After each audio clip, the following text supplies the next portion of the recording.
football yards in America. It's raining outside the Detroit area, but it's not raining inside. I'm Tom Brookshier, along with Wayne Walker. Wayne, each team got clobbered and pounded last week, but we've seen Jaworski, when he can work on a secondary without a big pass rush, he might throw the heck out of Detroit today. I think he likes what he sees on the Detroit side. They've had 66% pass completions against him. That's the worst in the league. Yeah, Billy Sims is no longer running, the great premier runner, so Detroit might have a little trouble getting the offense started, huh? Hey, they're in trouble for sure right now, and I think they might be playing for their coach's job. Special game for us today, though, Tom. Well, we're alumni of these two teams. This is number 55. Wayne, you only played 15 years. 200 of 203 games. This was an interception return for a touchdown, and you had a great career, and it's a lot of fun to work with you, too. Yeah, and so this guy, look at that smile. He charming, disarming, yeah. Still a local hero in Philadelphia. Oh, yeah. Interception here off Milt Plum, I think Cleveland, but here's what I like the end of this run. The guy that knocks you down is your own teammate, the Swamp Fox, Marion Campbell. Marion still thinks that the Eagles have a chance maybe for a wild shot with the NFC East being so tough. So what do you really look for today? Well, I just think that the Eagles really need this ball game a lot. I think what we have to look for on their side is Ron Jaworski is injured. He has a pulled groin. He could be questionable today. We have to keep an eye on him. Wilbert Montgomery hamstring. They'll need both of them, not only for this game, but on down the stretch. All right, you're looking at the young kicker, McFarland. The Eagles have lost the toss. McFadden is kicking. Robbie Martin and Alvin Hall waiting for the ball. This is Alvin Hall. They are not a good run-back team. This kick's taken, but this is a pretty good run-back, and field position will be decent for Detroit. They're out to the 27-yard line. For the Lions, Gary Danielson having a very fine year at quarterback, even though they've only won 3 games. Jenkins is getting the nod instead of Bussey at the running spot. JJ, James Jones, a fine pass-catching fullback. We'll see a lot of action. Thompson and Jeff Chadwick, 2 good receivers on the outside. Dieterich, Lee, Amos Fowler will have trouble blocking Clark at the center spot. Recco, Keith Dorney is the only guy that's healthy and really playing up to his capabilities, and Rubik is the tight end. It's Jones getting the drive play inside. Maybe gets to the 30-yard line, just over the 30 to the 31. Greg Brown making the first tackle for the defense, and here it is, and they are a good bunch of pass rushers. Dennis Harrison has had 5 sacks in the last 3 weeks. Kenny Clark at nose, one of the best in the game, and Greg Brown fast becoming one of the outstanding defensive ends. Wilkes, Robinson, Briggs, Joel Williams fast from the outside. Fowles, Edwards, and Ray Ellis, and watch Wes Hopkins. He's one of the best hitting safety men in all of football. 2nd down and 7. Danielson's first pass. Being rushed by Clark out to Jones on the outside. Jones gets back and gets a block and gets to the 40-yard line, and a first down for Detroit as Dennis Harrison caught him from behind.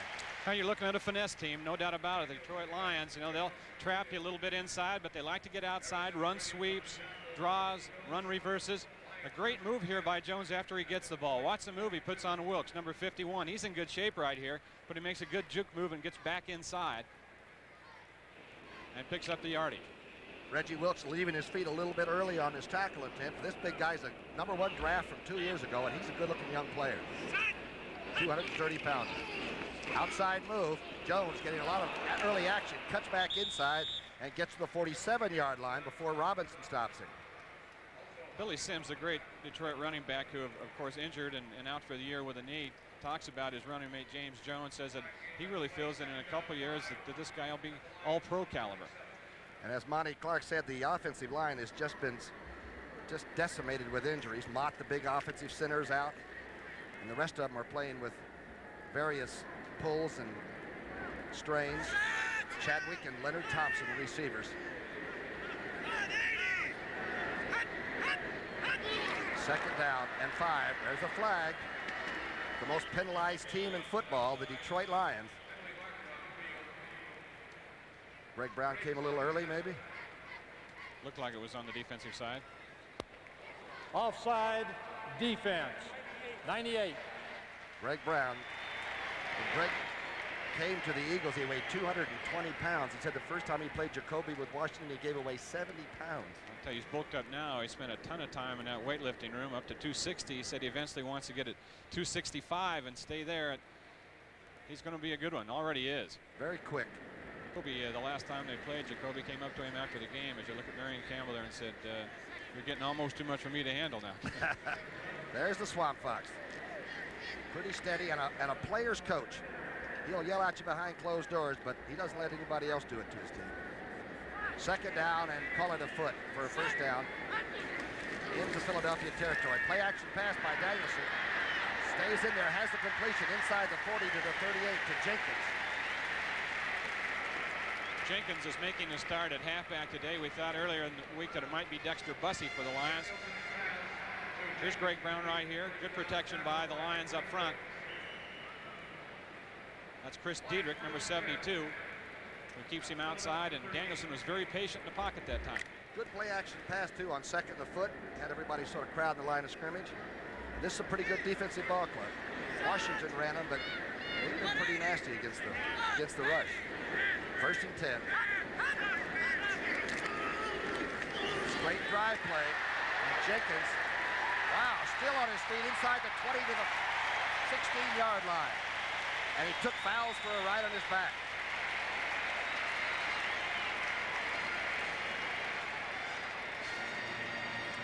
Boy, he made some initial contact as he popped it through here. Let's see who he got.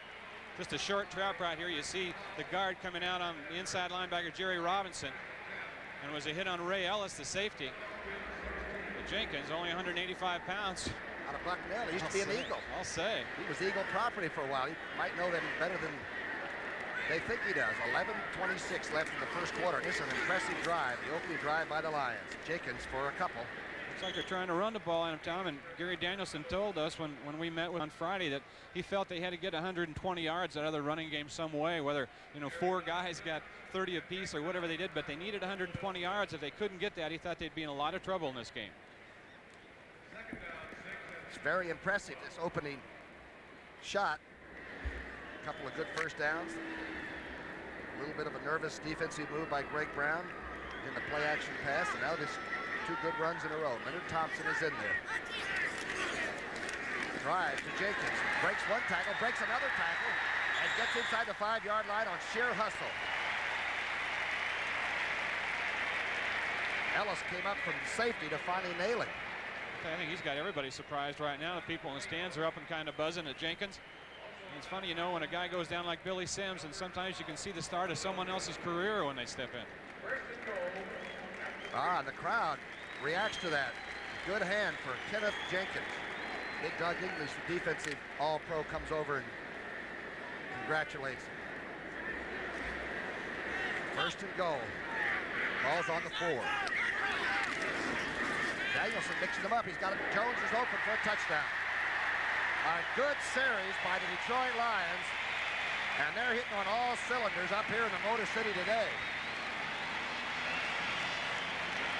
Play action that time by Gary Danielson, and it sucked the linebackers up. Jerry Robinson had taken a step in and then found out that he had Jones in coverage in the flat and had a tough time getting outside with him. Marion's going to be patient, puts another stick of gum in there. The 3rd touchdown catch by Jimmy Jones. Eddie Murray is in to kick. Eddie's had a little bit of a problem with some field goals this year because of a sore knee, but he has not missed an extra point in a long time. In fact, he's got the consecutive record going over 100. Danielson's hole is good. Dead solid perfect. And the Eagles have yet to put the ball in play offensively. 10:02 left in this first quarter. The Lions go up 7-0. 141 consecutive extra points for number 3. We'll be right back. Take a look at Jerry Robinson. Here's the second Eagle in on defense. As you look at it, ground lever to the 3rd one in, number 56. See those 2 or 3 steps he takes into the backfield off that play action? That's what got him beat. And well designed. Good play. Murray's kicking off. Cooper's waiting, and Hayes. And Joe Hayes with the ball. Good coverage by Detroit, and their special teams look like they've really come to play today. Well, what we hear before the game that Monty Clark stirred him up a little for the first time, and you know, since he's really been here as coach. He shut the doors down on him going into today's game, and no one really knows what he said. Nobody's saying, but whatever it did is certainly effective so far. Some people outside said he really abused him a little bit. Looks like they've come out now to either get even with the Eagles for this. Here's Ron Jaworski's first snap now. We'll set the offense here in just a second, and the defense for Detroit. Jaworski, 12 TDs, 9 interceptions. 3 of those last week against St. Louis. There's a misdirection handoff to Wilbert Montgomery. A big hole out to the 21-yard line before he's stacked up, and Wilbert wants to carry the ball about 25 or 30 times a game. That's Jaworski. Wilbert's healthy, and he says he wants to carry it more. Hubie Oliver, the rock man's a good blocker. Quick, one of the best receivers anywhere, and Tony Woodruff, of course, in that Kenny Jackson is on the injured list. Moraldi, Kenny, Dennard, Ron Baker, and Big Mitchell at right tackle, and they're healthy for the first time and getting better each week. Spagnola having an outstanding year at tight end. Came in with 36 catches, tied with Wilbert in that department. Jaws, when he gets a secondary that doesn't have a pass rush, he can really do a job. 2nd down and 5. Wilbert Montgomery hit hard, spins, and gets to the 25.5-yard line. I don't think he got enough for a first. Gary Cobb made the first contact for Detroit. Kofer is sort of a rover as a defensive end. He'll come and rush from different places. Curtis Green, Doug Gungish, William Gay, and for some reason they're not getting a pass rush. They only have 17 sacks. Cobb, Fantetti, Jimmy Williams, hard hitters but not great pass covers. Watkins, McNorton, Graham, and Alvin Hall, and they chased a lot of shadows last week against Green Bay. Of course, the Packers have outstanding receivers. 3rd down and call it a long yard. First quarter action. Short yardage, straight handoff. Oliver breaks out to the 39-yard line. It's one thing about short yardage. If you break that thin line, there's not much backing it up, is there? Everybody crowded up. Take a look at it here. It's kind of cross-buck action. And a pretty good tough runner right here to give it to. And a good job up front by Baker and Mitchell over on the right side, as he wasn't touched until he got 4 or 5 yards into the secondary. Jerry Sizemore, of course, the Pro Bowler, is out injured with that shoulder operation, and Big Mitchell is moving in there and playing pretty well right now. Woodruff and Quick, the receivers. 1st and 10 for the Eagles. They trail 7-0. Looks like English may have jumped off sides. I don't see any flags, however, yet. A couple of yards there by Oliver. English must have gotten back, huh? Did. The man they call Rockman, Hubie Oliver. 10th round draft choice that's made it on sure hard work. 28th rushing, huh? Yeah, Marion said they really haven't been in a running position all year. They've been behind in situations, and that's one of the reasons for that, because they have a good runner back there who's not getting the ball a whole lot. I think he's retooling this offense to where maybe the offense of the 80s is supposed to be throw about 3 times to every 1 rush anyway. Here's the quick draw play with Wilbert. It's really hit at the 42-yard line. Sounded like a Fantetti hit. The Wyoming Wildman. Fantetti. You could hear that one up here. Yeah, remember we talked to him the other day. Look at those eyes. You talk about linebacker eyes. You ever get a shot of Fantetti? Here he comes off. He looks like he's working on rear screen projection in those eyes right there. Gets corked up. Remember I asked him, are you in much on passing situations right now? He says, depends on what down. Just growled, didn't he? Yeah, just growled. This is a passing situation, that's for sure. 3rd down. And 7 on the 42 for the Eagles. They're in shotgun. Hoover and Woodruff and Quick. Gay was offside, did not get back this time, and the flag is down, and Montgomery misses the ball at the 47. But they're going to get 5 yards, which is not enough for a first down anyway. Offside, number 79, defense. Talking about Detroit being the most penalized team in the National Football League, and you know it's a lot of it is just mental discipline. The owner here, Bill Ford, said that he kind of blamed the coaches for that, but you know, you can during the week you can tell those guys watch the ball, don't start, but you saw what happens. There have been 2 offsides already by defensive linemen. And they're trying to get a pass rush, so they're probably more eager than ever to try to get off on that quick snap. There's Monty Clark, head coach in San Francisco a few years ago, and now he's the man in charge here in Detroit. 3rd down and a long 1.5 yards. Call it 2. Oliver has the first down out to midfield and just into Lion territory. You surprised they went for it then? Well, they've been doing it was 3rd down. They got because of the penalty, they got 1 more play at it. Straight ahead, look at the job. Good job up front by the offensive line. Vito Cab, number 84, the big tight end out of Penn State. Made a good block there to turn outside. One of those lose it down on you, didn't I? First and 10, right in the middle of the Lion on the field here. One of the great football arenas anywhere, the Silverdome. Quick drop out in the flat to Wilbert Montgomery, who has a blocker. Montgomery spins for another first down to about the 41-yard line of Detroit. William Graham tripped him there. Curtis Green right on top of Jaworski. Some extracurriculars going on over there. Well, there was a lot of that going on in the Lions game last week with Green Bay. And it's just frustration, as the players told us. You know, they want everybody to know that they're not quitting, but they're going about showing it in the wrong way. You never go on the other guy's bench, though, to start a brawl. I found that out one time in Chicago, and my players let me get beat up a while before they came to my rescue. Take a look at the end of it right here and see what happened. 21-27 is Bobby Watkins. Didn't have to, that's a takedown. Boys will be boys. Second down, and call it a yard. Inside handoff. Oliver covering the ball up to make sure he does not fumble. Looks like he picked it up. English and Gay. What's happened to the pass rush for Detroit? This team, they used to be, remember they called them the Silver Rush for a while?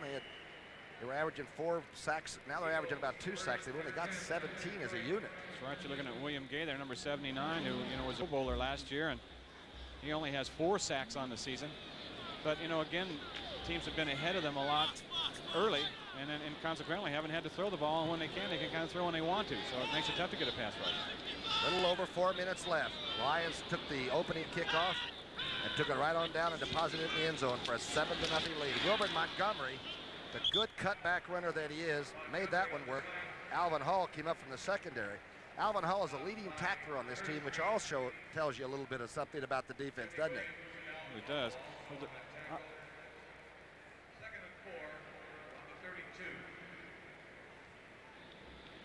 Other scores, the Giants with a field goal edge over Dallas, 3-0 in the first quarter. That would be the first time that the Giants have beat Dallas twice in the years since 1963. Tampa Bay leading Minnesota 7-0. Pittsburgh with a touchdown and extra point lead over Houston. We still think the Oilers are a team of the future.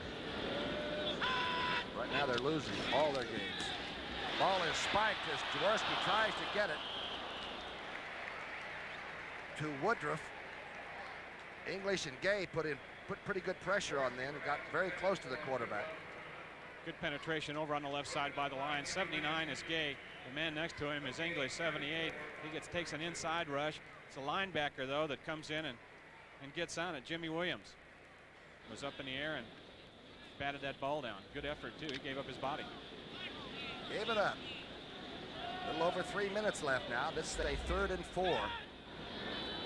Eagles have gotten their drive going. It sputtered at times, but Jaworski's now in the shotgun. He's trying to find Montgomery. It does out the outside. Montgomery hit hard at the 35-yard line. Alvin Hall made a real good defensive play. Followed him all the way across the field. He really did. He was hustling. Had to. The guy right there that we also talked to this week. The survivor of the Gong Show that they had here. The free agent tryout camp. He was a free agent with Cleveland, was cut by them, sat home all year, watched television, felt he could play, and came to a free agent tryout with the Lions. And good hustle, and they got some help too from Mike Kofer, number 66, who's got some good speed at defensive end. McFadden has come on now for the Eagles, the first-year kicker that Marion Campbell had kept and got rid of Tony Franklin. Jaworski's holding at the 42. It'll be a 52-yard field goal attempt. The young man is a very smooth kicker and has a great rhythm. Pretty good looking kick. It's good. It just clears. A lot of applauding on the sidelines. That was a kick. Jaworski, the holder, knew it was good right away. He had his arms up the minute it was on. Look at that.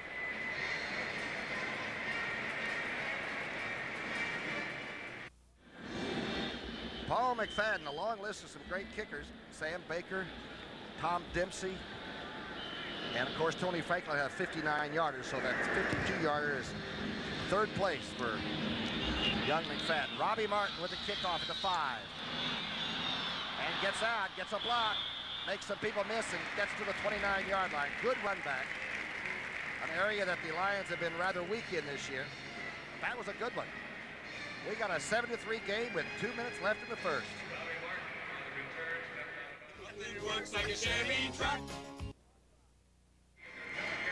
The Swamps watching his team get that field goal. They're on the board with their first drive, which is important for a coach that wants to get back to 500. To his left, of course, was Chuck Clausen, the defensive line coach for years with Marion Campbell. Here's the handoff to Jones. Number 30 gets hit at the 29-yard line.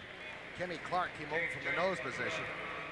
Clark told me yesterday he's weighing 275 now. I remember when Kenny Clark looked like he was about 250. And he said, I'm not as tall as these guys, but I'm darn near as heavy as most. Well, he's having a good year, too. He's developed into one of the best nose tackles in the National Football League.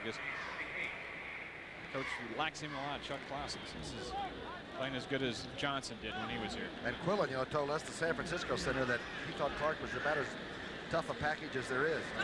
Second down and 7 for Detroit. Outside then goes Jenkins. Boy, he broke a tackle and got the first down. Well, he runs up in there pretty tough for a 185-pounder. Let me tell you, got a good lead block that time by Jim Jones. Ray Ellis put a tough tackle on him, but this kid runs hard. In there for his quickness, as we mentioned. He's a little bit quicker than the veteran Dexter Bussey, who for years around here packed the mail for the Lions. Rather interesting when they said they didn't think Monty Clark would retool his offense without Billy Sims, that they run the same plays that they would if Billy Sims was carrying. Hard to believe you can do it successfully, but so far today it's worked. Daddy-O is that big fullback in front of Jones. He's the blocker, and Jones is the ball carrier on first down. Maybe a couple of yards. Maybe the last play of the quarter. Griggs making a tackle with Wilkes. Team that really ran against the Eagles. Washington Redskins really pounded them up the middle with Riggins that day. Super Bowl 16 on CBS was right here in this building. Over 80,000 people. The whole world watched it. It's quite a ball yard. Danielson bringing them out. The people not involved a lot in the game. They were during that first scoring drive, I'll tell you. Danielson going for Chadwick, makes a diving catch at the Eagle 46-yard line, and a good throw by Gary Danielson. Yes, it was, and what you'll notice, he didn't look anybody off at all on that ball. He started Chadwick from the minute the ball was snapped. Look at his head and eyes here now. Stays over on that side, stays over there, waits for him to make his in cut at about 14, 15 yards and has it right on the money.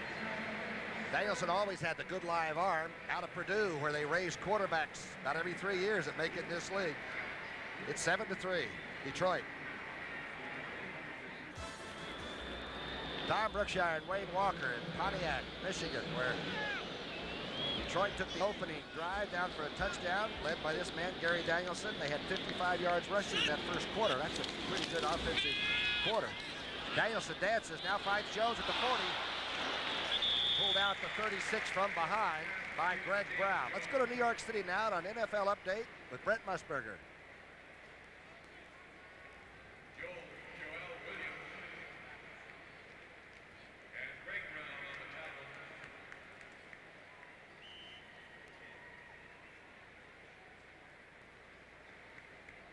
Ali Hagashik has kicked 2 field goals in that game.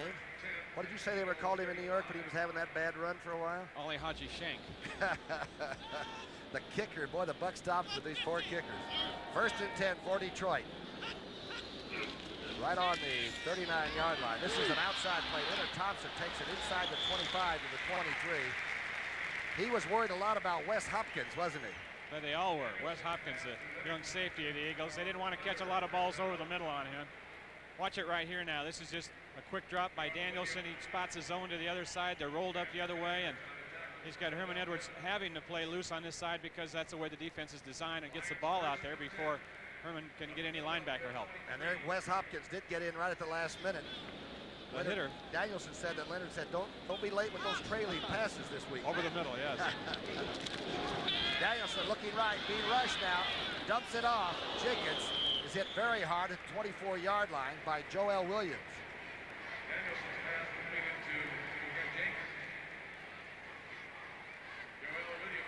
Only 3 possessions in the first quarter. One of the few times I've ever known that. Lions took theirs down and got a touchdown. The Eagles took theirs down and got 3. And the Lions got it just before the quarter ended again. Danielson is 7 of 7, 66 yards and a touchdown pass. Good start. Danielson got a lot of time. Danielson out in the flat to Jenkins, who's hit hard at the line of scrimmage by fouls. Let's go to New York City and get an update with Brent Musburger. Imagine the Giants beating Dallas twice in the same year. 7-3 ball game here. The Eagles think they're still very much alive because the NFC East is really a scramble. It certainly is. 3rd down and 7. There's a reverse to Jones, who's going to throw a pass. Back to the quarterback, Danielson, who's wide open. Danielson at the 12. Danielson scores a touchdown on a reception. There's a new play in the book.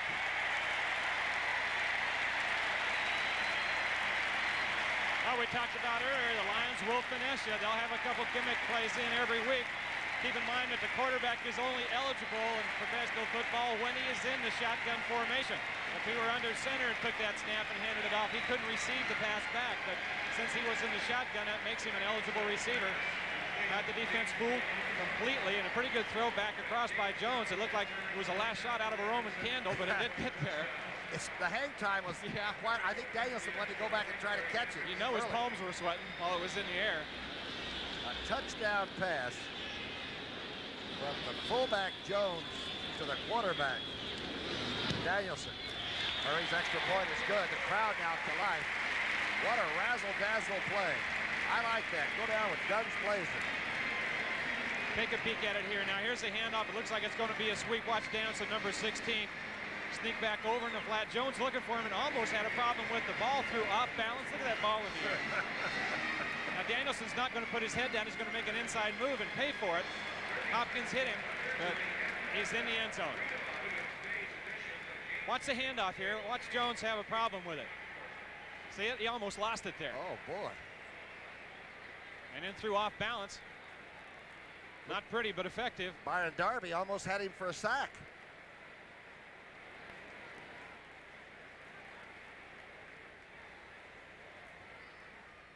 The Nikon FG is the... A very likable young man who has really suffered a lot. Here in Detroit, there was always a controversy, but he wears well. I'm talking about Gary Danielson. Joe Hayes with the ball. And the flags are flying. Hayes is hit very hard at the 17-yard line. Good coverage by Detroit. King down there quickly, and the flags are down. Let's see if it's against the Eagles. It's going to put them in awfully bad field position. Illegal block in the back, number 93. That's Struthers, big rookie. Backed up like this a week ago, and Jaworski let it fly to Mike Quick for 90 yards against the Eagles, so they don't go in on the shelf when they're down here. It's 14-3, and the Swamp Fox is getting hot.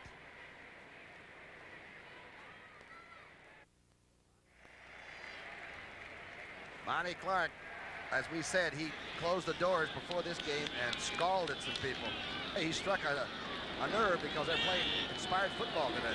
11:55 left before halftime, a 14-3 lead. Jaworski tossing back to Wilbert Montgomery. Wade through some people for 4 yards. Curtis Green stopping the all-time Eagle rusher at that point. 75 yards, 9 plays, and of course, the razzle-dazzle, crazy legs Danielson scoring on a 22-yard pass reception. Look, the Eagles still aren't in a situation now, you know, they're behind 14-3, where they have to go away from the game plan that they started with. They came into this game with. They can still run the ball as much as they want. It's not out of hand at any point yet. Certainly a lot of time left. 2nd down and 6. A handoff to Montgomery. Montgomery stacked up Fantetti and company, closing down the run rather effectively so far. You know, Wilbert told us, he said, you know, I'd like to carry the ball at least 20 times a game, and even if I'm not making yards in the first half, I'm learning what the defense is doing. I'm seeing how they adjust and how they react, and then I can base a lot of what I do in the second half on that. Whether I can cut back, whether I should stay to the outside. So he said every time I carry the ball is a learning experience in that game, and that's why it's good for me to pack the ball a little bit more. Especially in the last half when the other team gets a little tired and you know how people are really playing you that day, huh? Right. So you have to have the feel of the game. He's only been to 98 yards. He hasn't had a 100-yard rushing day in 84, and Wilbert is healthy. Shotgun time. Jaworski on 3rd down and 6. Handoff to Haddix. Michael Haddix storms up near the 20-yard line. Looks like he picked it up if he got to the... Looks like he did over about a yard, I think. When the Eagles took Michael Haddix, number 1, a couple of years ago, Jones was taken 4 places later by the Lions. 2 young backs. And this young man has tremendous straightaway speed. Michael Haddix. 4.40. Haddix is out now. Montgomery back in there with UB Oliver. Oliver's lined up sort of in the slot position outside the tight end. Jaworski overthrows Montgomery. Wilbert just didn't get his hand on it. They got a tough situation over there in Jaworski's line of sight that time, because you got Leonard Mitchell over there who's about 6'8", 6'9", and looking out in the flat and trying to throw around him, and the man that's coming on him, Kofer, Jaws had to make an adjustment, and it was a tough one to make. He had to throw it behind him. Look at the size of Mitchell. We were down on the field before the game. We see these guys in the hotel, but when they get those pads on and you see them out on the field, it's a totally different story. We've been down there a lot, you know, in our playing days, but they are so big and so fast right now. 9:34 left in this second period. Long count by Jaworski. He has time and gets Cab out over the 30-yard line. Vito Cab drags people to the 33-yard line. Good throw by Ron Jaworski. Tight ends have been catching a lot of balls. Spagnola has 36 for the Eagles, and this is Vito Cab on this one. Jaworski has good time. Why it's open over the middle so much for the Eagles this year is because of the double coverage given to Mike Quick on the outside, and they're leaving the tight ends with the linebackers. That's 57 Fantetti trying to make the coverage, and it's just a tough job to get done. Of course, Kenny Jackson, the #1 draft out of Penn State, was having a superlative rookie year. And against the Giants, of course, he separated the shoulder, and he'll be back probably in action before the season's over. Then you got to decide who you want to double all the time. 1st and 10. Jaworski going deep this time. Intercepted at the 25-yard line. Bobby Watkins took the ball away from Woodruff. Only the 5th interception, I believe, for Detroit all year. Only the 5th by the Lions secondary. Watkins step for step, and he really played the ball extremely well when it was in the air. Tough thing for a defensive back to do. Watch him here. Woodruff 83 and Watkins 27. Watch him make the turn. He's got his head and eyes back in the looking for Jaworski, and he makes an adjustment here, catches it right over the top of his helmet, and that's a tough catch. I'm sort of surprised at the throw, though. He was covered from the time he left the line of scrimmage. That's one that Jaws should have reloaded and recycled. It's 14-3 Detroit. Tom, I know that you were talking about Jaworski's throw, and I really think what Ron wanted to do on this pattern right here, to see Woodruff make the move inside. I think he wanted to lay it out inside, but he just really basically overthrew it. He throws it inside now. Woodruff's in pretty good shape because he can screen Watkins up with his body from the ball, but he just overthrew the ball a little bit. Lions said they haven't had any interceptions, only 4 before this game, because teams don't try to throw deep on them like they did last year when they were young. And in all fairness to Jaworski, there, Bobby. And in all fairness to Jaworski, he has a very badly pulled groin that's really hard to throw and set up with, I'm sure. This is Jenkins, the young Bucknell back, getting a couple of yards. He's running like bumper cars out there. He's not going to dodge anybody today, is he? It's his big chance, boy. As you said, a lot of careers are made when a great player goes down. I can remember John Unitas when he finally got to play as a starter. That's trivia. Who got hurt? Who's the quarterback, huh? Yeah, out of the University of Oregon, George Shaw. George Shaw. We never heard of him again much. And Unitas, of course, is a name like Bednarik or Van Buren or Joe Schmidt or Wayne Walker. 2nd down and 8. Lions have a good-looking game plan. Danielson Ooh, throws it right into Herm Edwards' hands, and he simply knocked it down. I don't believe he believed how easy that one was going to be to pick off. Well, his eyes had to get big when that ball was in the air because he was in really good fun on Thompson.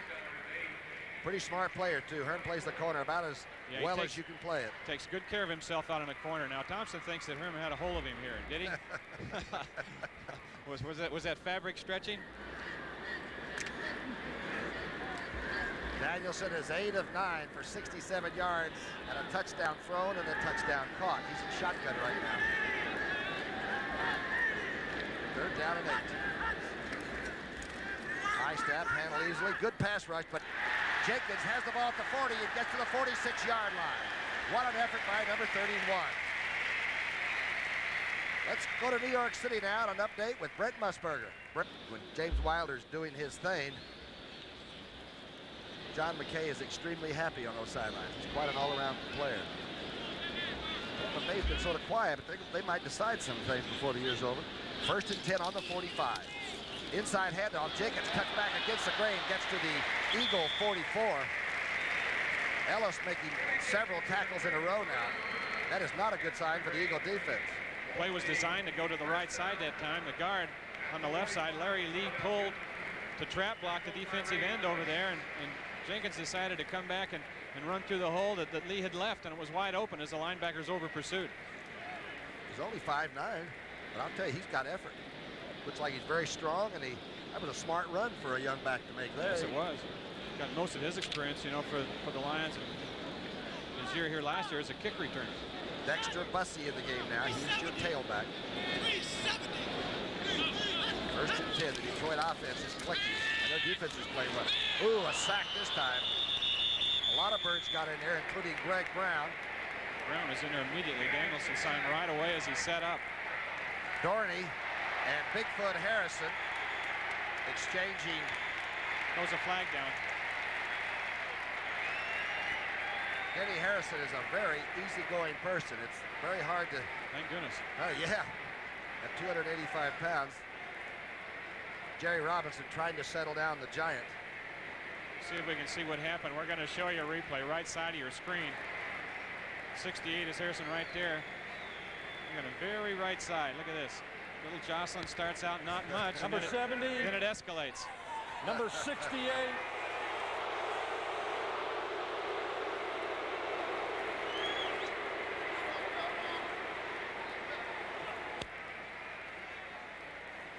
Dorney and Bigfoot Harrison. Two pretty good sized fellows. The All-American out of Penn State, a #1 draft here. And he's an easygoing guy too. That happens once in a while, especially when you're on that razor's edge of a losing season. What was last though was it was a very nice sack and a good move inside by Greg Brown. 2nd down and 19 to go for Detroit. Back in their own territory on the 46. Danielson changing the play.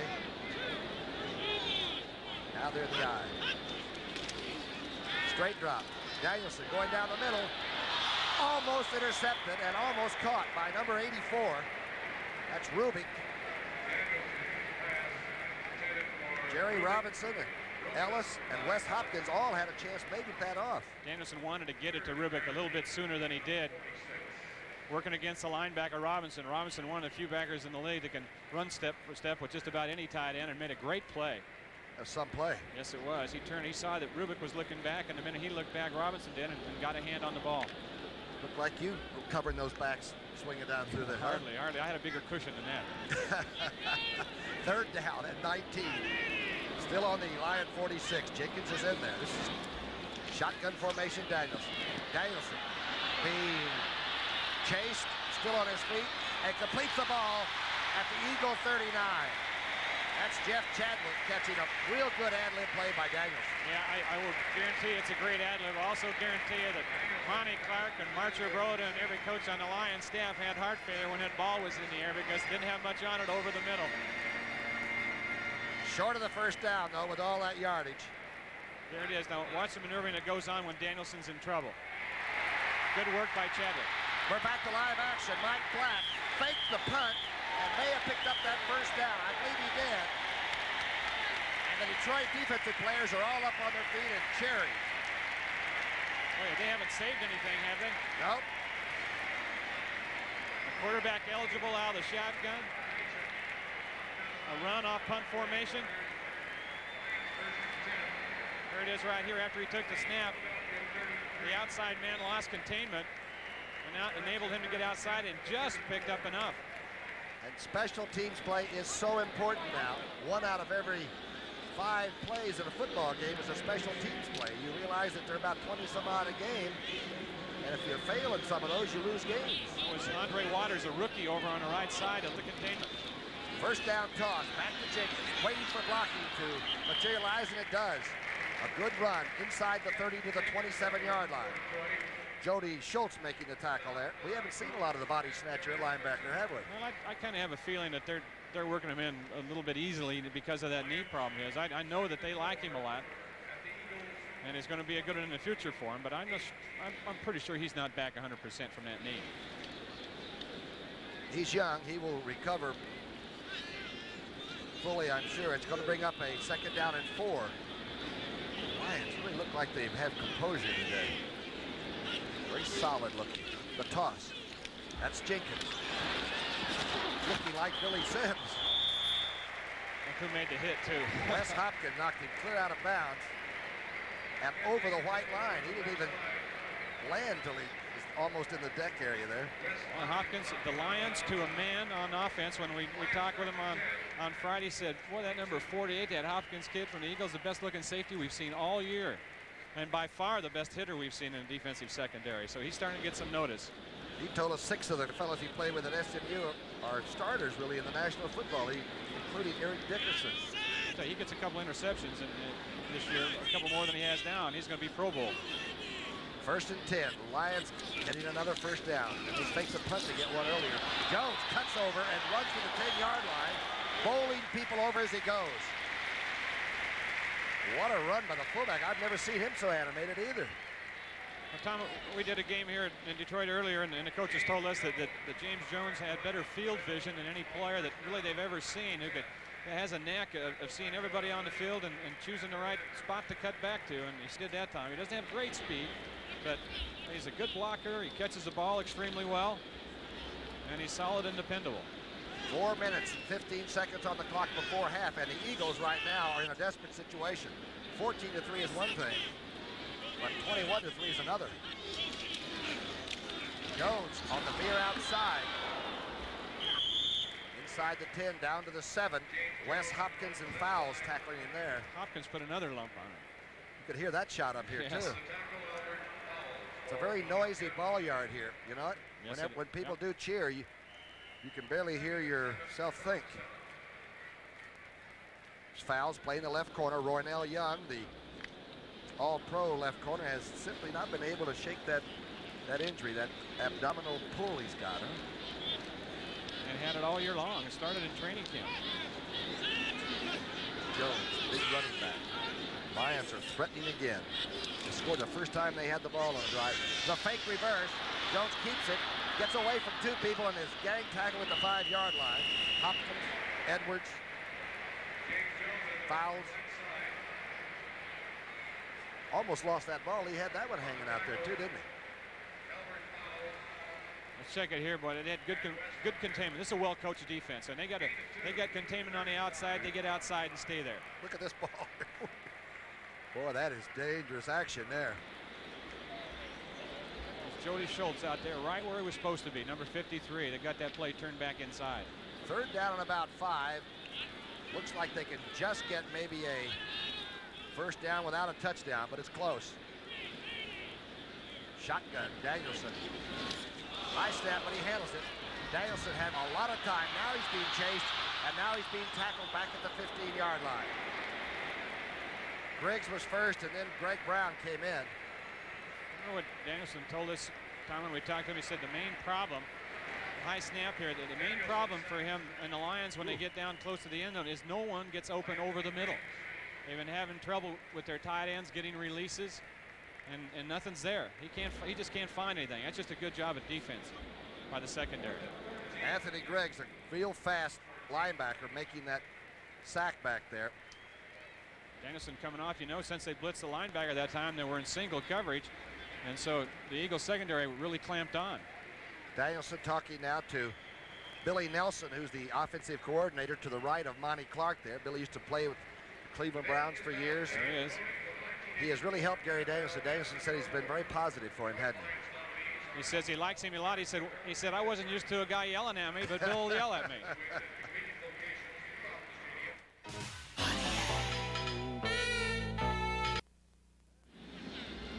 There's my old Eagle teammate, who's the head coach in Atlanta, following Van Brocklin's departure down there. Swamp Fox is one of the great defensive geniuses that's ever been in this game. All right, this is Murray's. He's a pretty straightaway side saddle kicker. Danielson is holding, of course, the quarterback.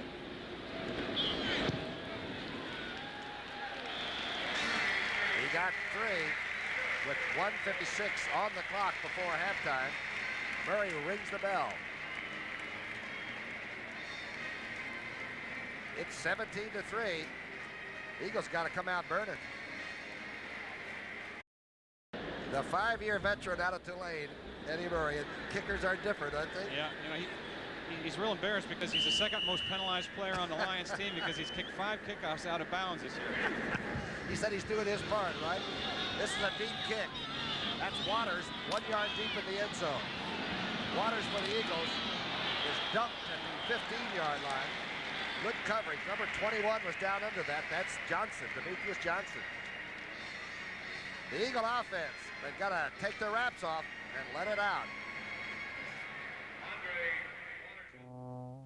I hate to wait. He hates to wait. Another old teammate of mine, Eddie Kayad. He not only played with the Eagles, but he was the head coach. Took over for Jerry Williams in '71, I believe, and part of '72. Doing the defensive line coaching job here in Detroit, and just a great person. Jaworski out of the shotgun, dumps it across the middle to Montgomery. Wilbert is really socked at the 20. Williams and Cobb double-teamed him there. Hurry up offense now with 1.5 minutes about left before half. No huddle. 66, you heard Jaworski call it out. He's being rushed and sacked. Something that Detroit fans haven't seen much of this year. Curtis Green broke his blocker down.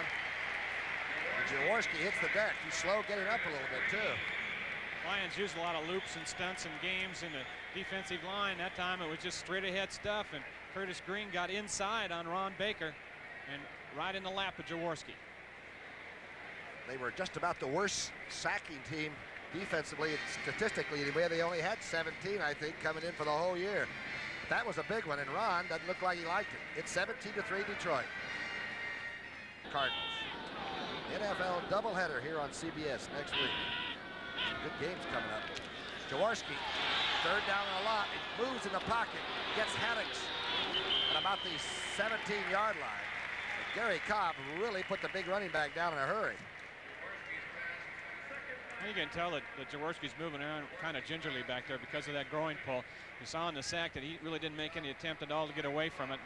And that time his mobility is limited back there because of the groin. He's just a tough guy, though. What is this, 113 straight starts for him? As a quarterback, and I've seen him hit from pillar to post. It's 17-3, the Lions with a big edge.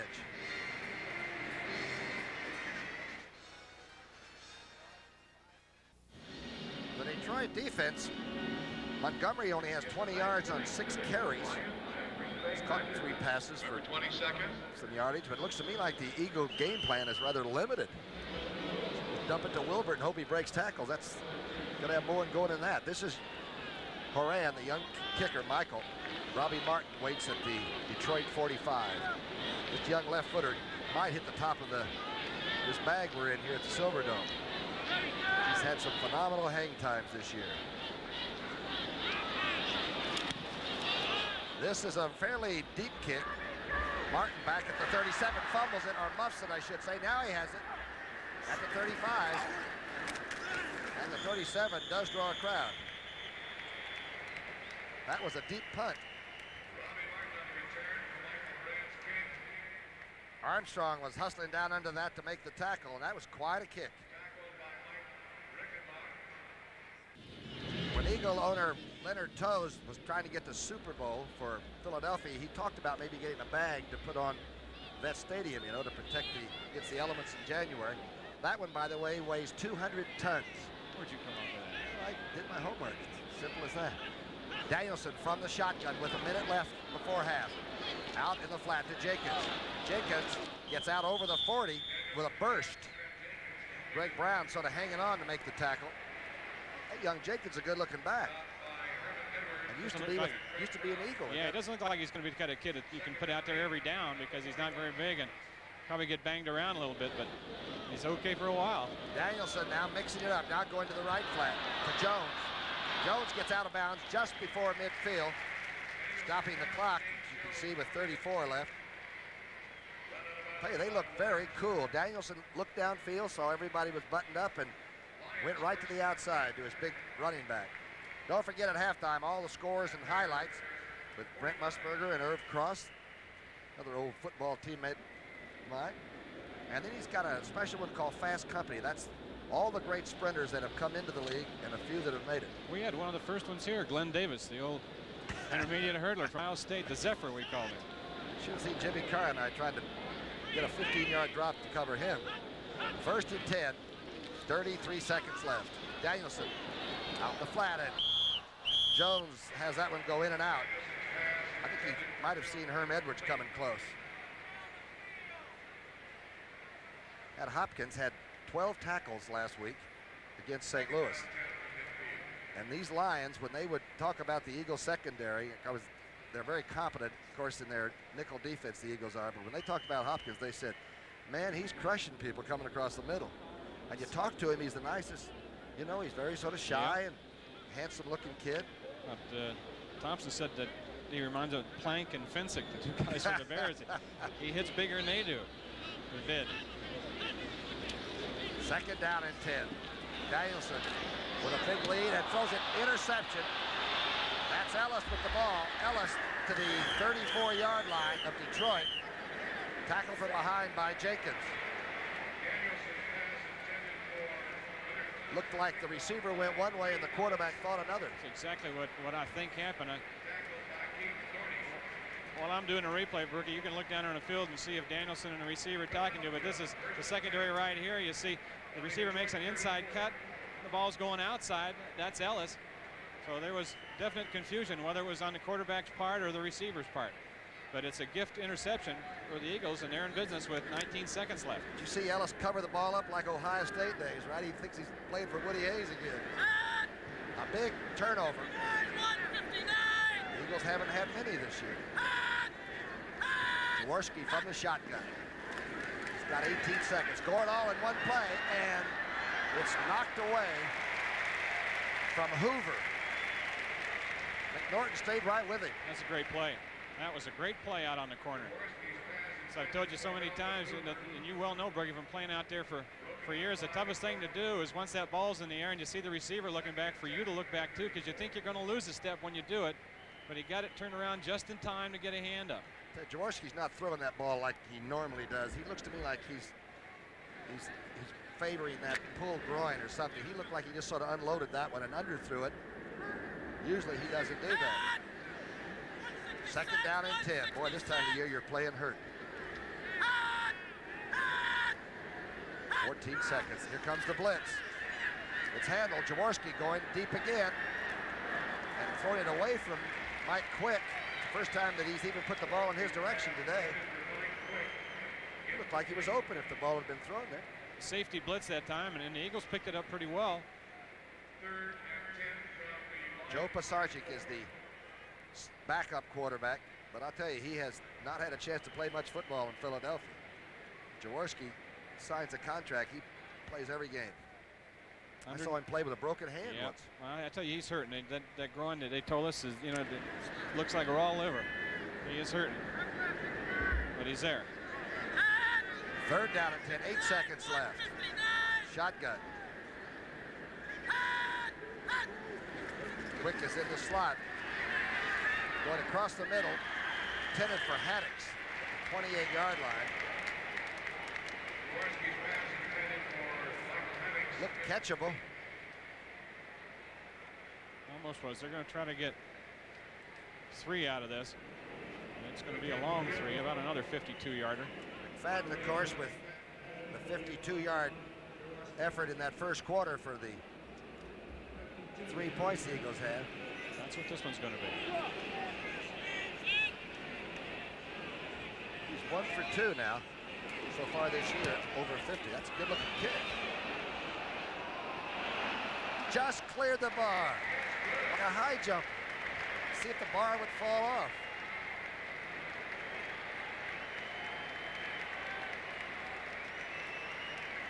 And so the Eagles get to at least go into halftime now with new life. That's the end of the first half. Detroit 17, Philadelphia 6. Don't forget scores and highlights. Field goal just before halftime, and Murray will kick off for Detroit. So the Birds will have the ball for the first offensive series in the second half.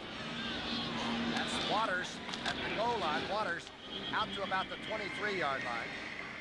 Pretty decent field position, and number 7 is coming out to huddle up the Eagles, Ron Jaworski. He's a tough guy, no question about it. We've said it a lot of times. He's played so many games hurt. We're talking Ron Jaworski. He said, you know, part of the reason for that is I'm half crazy. 5 of 11 for 33 yards, the highest paid Eagle of all time. Of course, everything is ascended in that direction. He never wanted to go to another league or anything. He simply wanted to make what he was worth. He took this team to the Super Bowl for Dick Vermeil in 1980. He's having trouble fading back, and he's sacked and throws the ball away. English came through almost with a snap. Well, I was thinking, how do you get back there that quickly? There's a Pro Bowler. Yeah, he took a quick drop. It was only like about a 4 or 5 step drop, and by the time he set up, English was back there with him. The word is out maybe that Ron is not moving very well, and that does sort of turn on the lights a little bit for defensive linemen if they think he's going to be static. They for sure know where to find him. English is 78 over the center. It was going to be a screen, that's what it was, and the center left just a little early.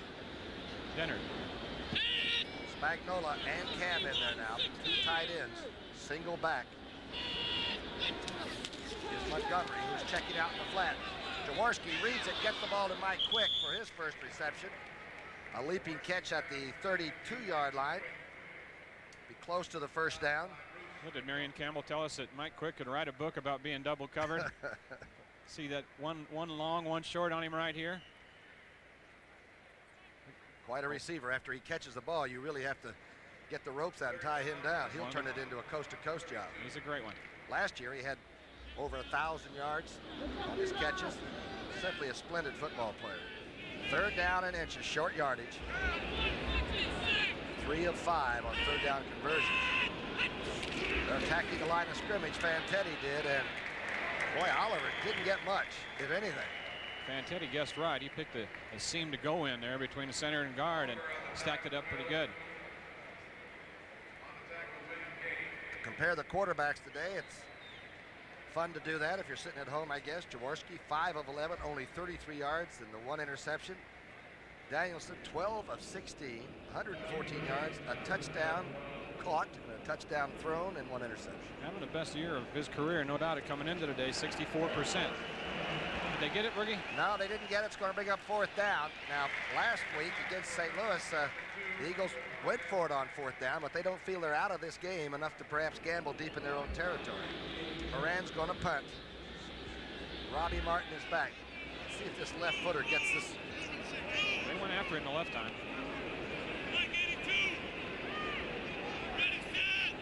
Hasn't had any blocked. Oh, hello. That one almost hit the bag. Taken by Martin at the 15. Gets back to the 23, but what a punt by Michael Horan.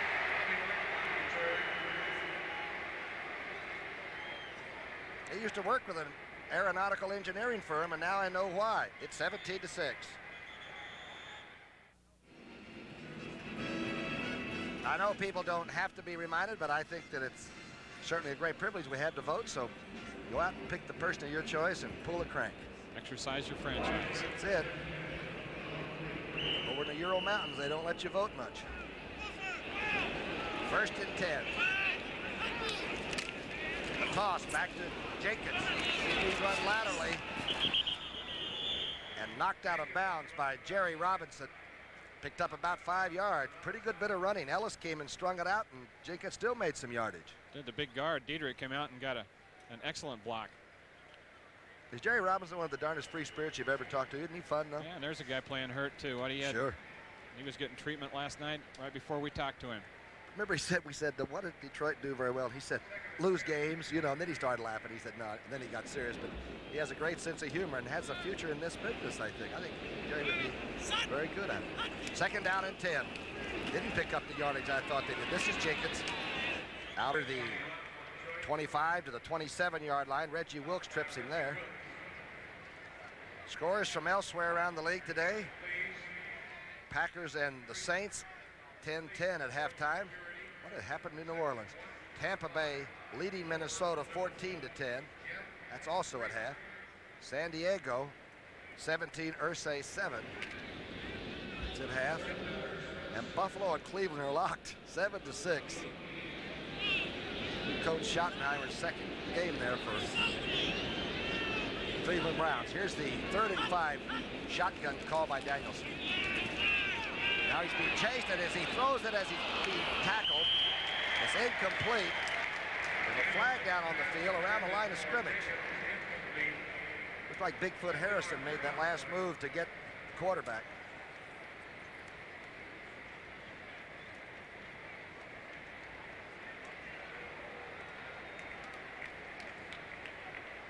The most penalized team. Pass interference, number 31, declined, 4th down. They came in with 92 penalties. What was it? Danielson told us they had 20 that the other team didn't take. Probably at least 20, he said. Black back to punt. Remember, he faked the punt earlier and picked up a first down. A gutsy call. Cooper's back for the Eagles on the Eagle 30. Looks like they're coming. They got everybody and his brother on the line of scrimmage. Almost got it, but Black gets it off. That's Cooper. 35 Cooper to the 42-yard line, and the flag is dropped at that point. Demetrius Johnson down to make the tackle. Looked like a clean tackle, didn't it? Well, it was, but I think somebody came in a little late after the tackle was made. That wasn't it either. A return man usually doesn't have much chance when they're trying to block. Holding number 55, 1st down.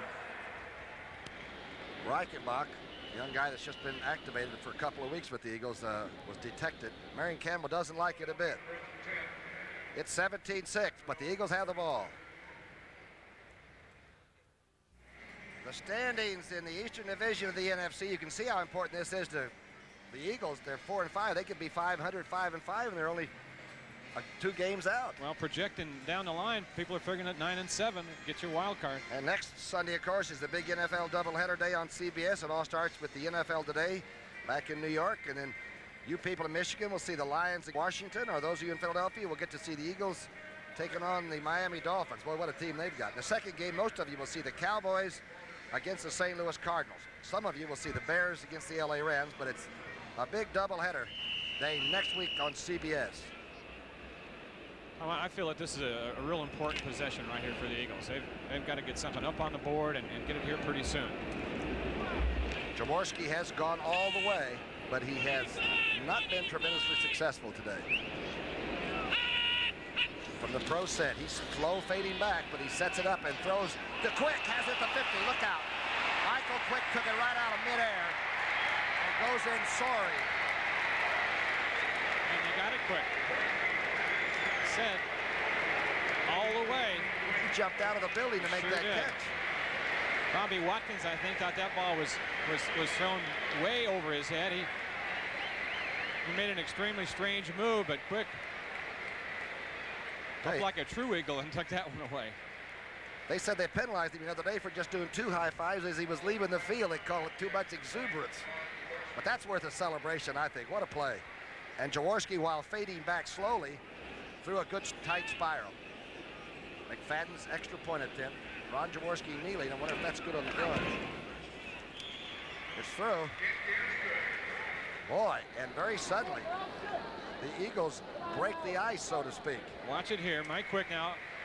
We'll see it in isolation, and it's Bobby Watkins, the cornerback, giving him a lot of cushion right here. Now look, watch Watkins. See, he thinks that the ball's going to be thrown back behind. He thought that Jaworski threw it behind, and he did a little bit. He was playing the ball instead of the man. And Eagles wound up with really what you call 6 easy points because of that. What a good read, Ron, too, to figure out that we had a solo shot for once with number 82. Hey, it's a game, folks. We told you not to go away.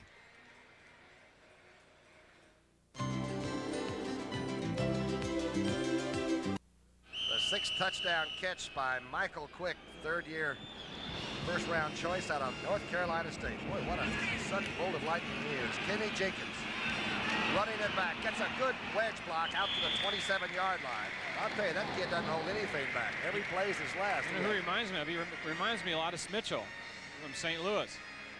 Stump's a little bit bigger, but same kind of speed, same kind of effort. He's limping a little bit, too, after that one. He came out and took quite a shot. The Eagles, though, back in the game now. They've scored the field goal just before halftime, a 50-some-odd yarder by McFarland, and then they came back and got that touchdown burst. One play, 68 yards, and that's about as fast as you can do it, 10 seconds. Bussey's in there along with Jones. Bussey's played a lot of good seasons for Detroit. Danielson being chased by Clark, gets it out in the flat to Bussey. Looks like the Eagle defense begin to swarm a little bit now. That was a good play by Wilkes out there in the flat one-on-one tackle with a running back, and he took 2 or 3 moves and stayed right with them all. Looked like the Eagles got straightened away at halftime, and as Wayne Walker told you at halftime, maybe Detroit had sort of shot the bolt in the first half. They used every play this side of the Pop Warner League. Gary Danielson had a good first half. Chadwick in motion. Danielson back, being pressured in that pocket. Clark has it. He gets away, throws it. Almost intercepted. Fowles had a leaping try at it. I don't know how Danielson got the pass off. No, neither. Looked like perhaps he might be throwing it away, but Fowles made a diving effort and almost came up with the interception. Watch the pressure right here by Ken Clark, the nose tackle. He said, I'm getting a lot better pass rushers here because I'm playing situations more than I used to. I'm cutting loose if I think it's a situation, and instead of sitting in there and reading. And that was the big pressure that time by him, the nose tackle. Look at that. He just still after it. Yeah, but that's about 5th and 6th effort right there. Tied the shoelaces together on the quarterback and dropped it. Boy, nose tackles that get sacks, that's highly unusual. The Eagles now with 3 down linemen still. Jones fumbles the ball and falls on it back on the 20. Detroit's got the jitters. They're tightening up. And the Eagles will begin to beat on them a little bit. Yep.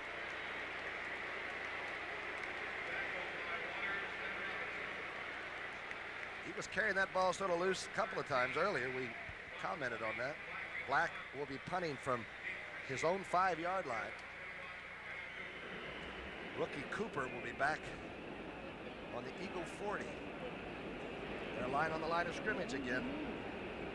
Got nine guys lined up as if to go for him. They got the return on this time. Good punt by Black. That's Cooper at the 45.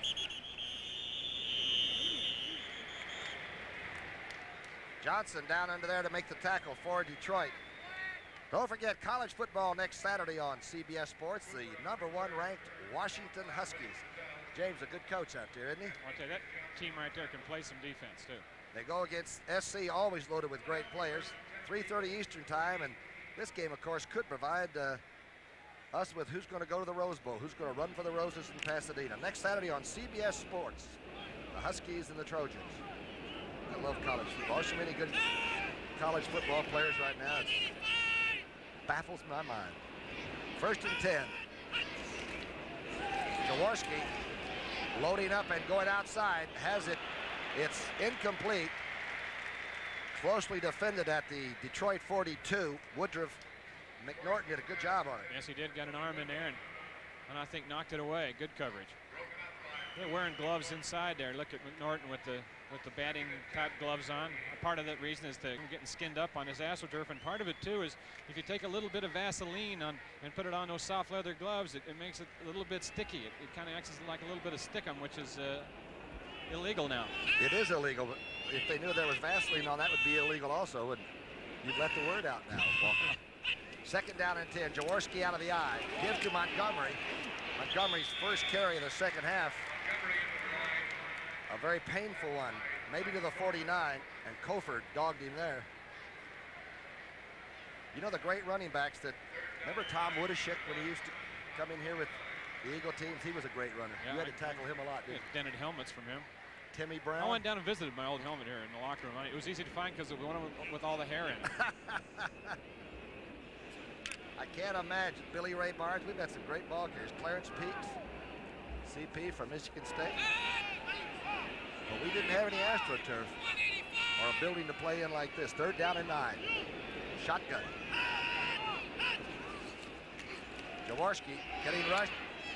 Maybe threw it a little behind number 83, Woodruff. The receiver looked like he was checking out the secondary people more than catching the ball that time.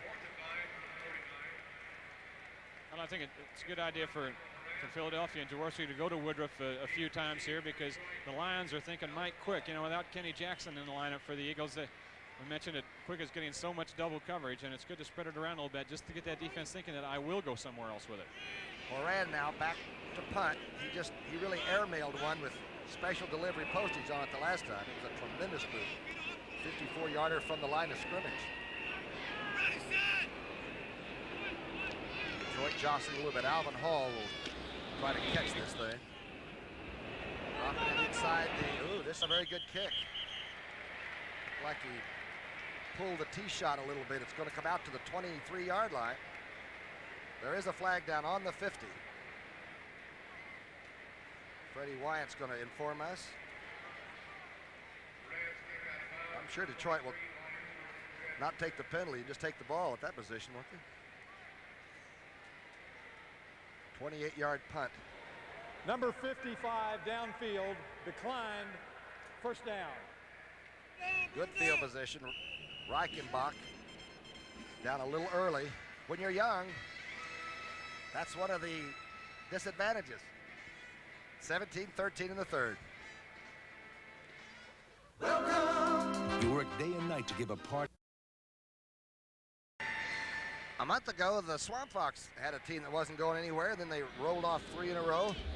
Indianapolis, Buffalo, New York bit the dust, and that faded a little bit when St. Louis used the second half to just overwhelm them a week ago in Philadelphia. Inside handoff to Jenkins, and Kenny Clark meets him as he took the handoff. Well, Clark just neutralized the center that time. Amos Fowler kind of ragdolled him and slid down the line and made another big play. Bigfoot Harrison's had quite a month too. He had 5 sacks in the last 3 weeks. And you know, in the 34 defense, if you don't have a defensive end on that strong side that can stand and hold his ground, you can't play the 34. And Bigfoot puts the big foot down. He stays there. They got a 4-man rush now. The Eagles are going to go for it. Danielson's changing. Second down 10. Almost. Danielson on play action. Now he's being chased and throws it back, and looks like he tries to throw it away. Jenkins was trying to sneak out, and Wilkes had him by the coattail. Pretty strange call right there for Danielson. He definitely put the audible on. Here's Clark right here again with good penetration and good pressure. Look at the push he gets. But Danielson, you know, made the call, goes to I formation, and then uses play action out of that.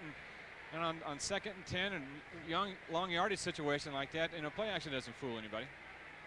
Kenny Clark is really, he's getting doubled in there and still putting on pressure. Yeah. Third down and 10. The Lions are gasping just a little bit. Looked like they were going to roll to such a big lead. The Eagles weren't going to be in it. High snap, but it's handled by Danielson on the shotgun. Across the middle and overthrows like he was guiding it too carefully and did not cut the ball loose. Intended for Leonard Thompson. The crowd doesn't like it at all. Couldn't tell if it was Thompson or Mark Nichols in there who that was intended for. The security didn't get close to anybody.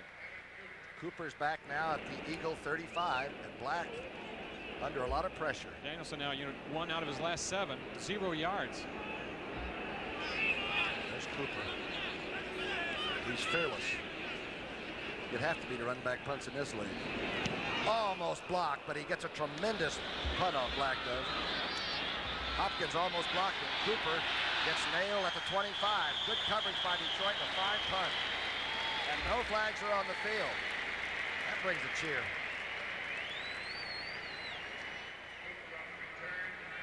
A boomer right here. No pressure on him. Nice. Wants to drop. Then the pressure comes from the side, and did a nice job of not running into the punter. And you know how he likes to run into people. Hopkins would rather do that than eat T-bone steaks. 1st and 10 now. The Eagles with a little bit of a hum going. Touchdown pass. Jaworski to Quick. That'll put new blood running through your veins in a hurry in this game. 1st and 10. Wilbert Montgomery. Just over the 25 to the 26. Cobb stacking things up.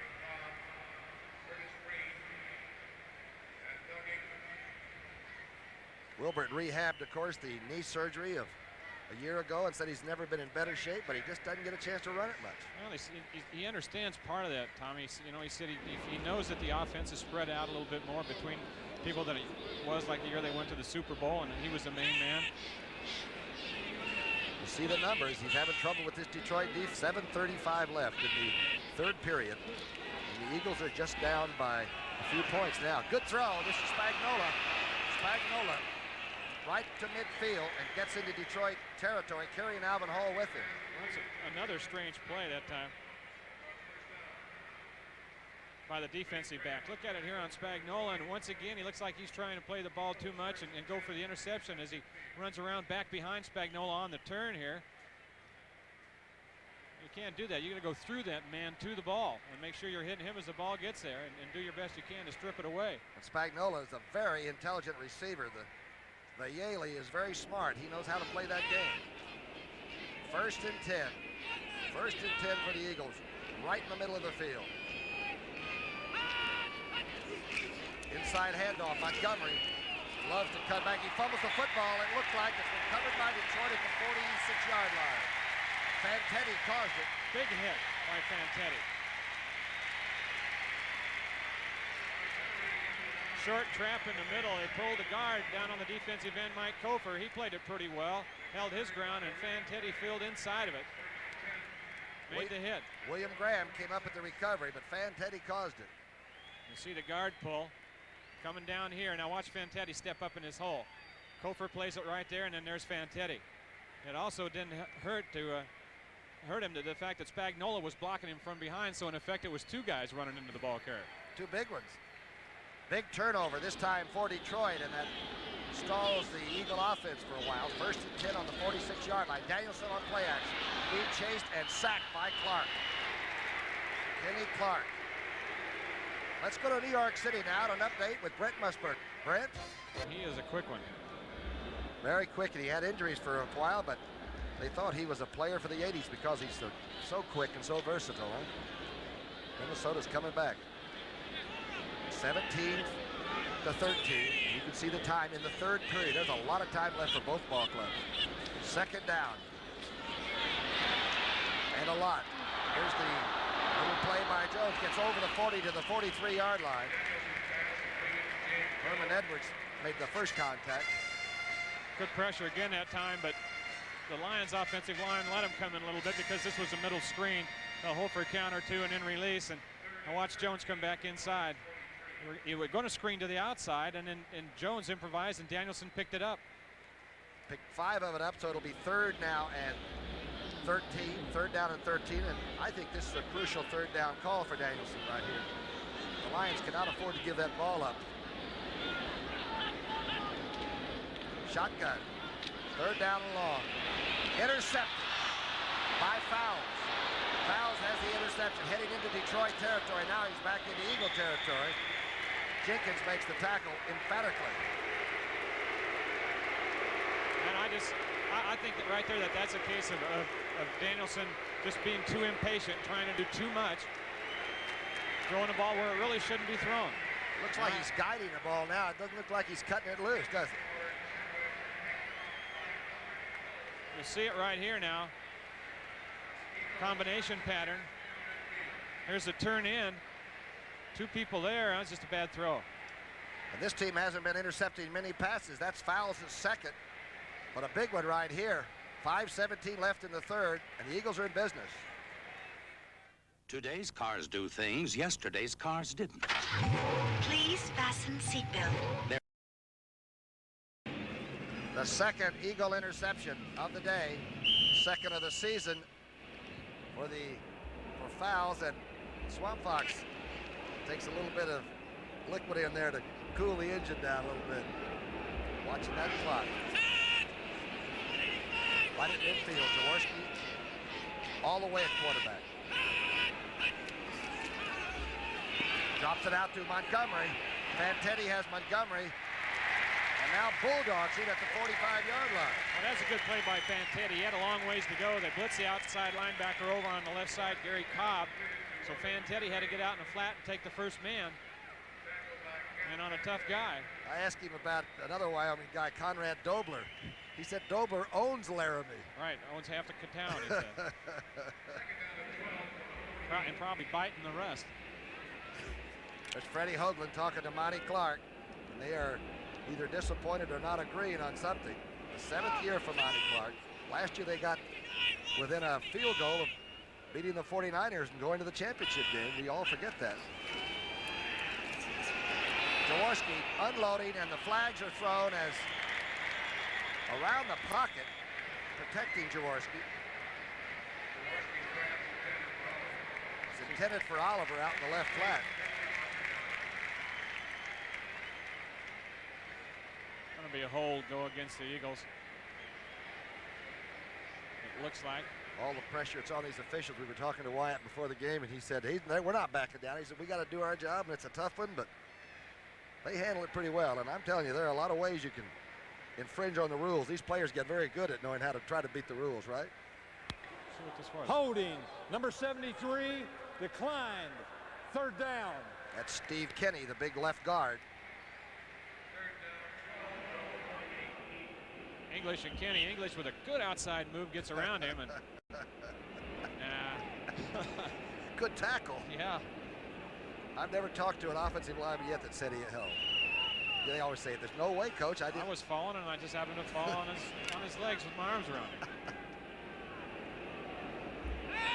Total offense, and the Lions have gone to sleep on offense and turned it over this time, which could be fatal.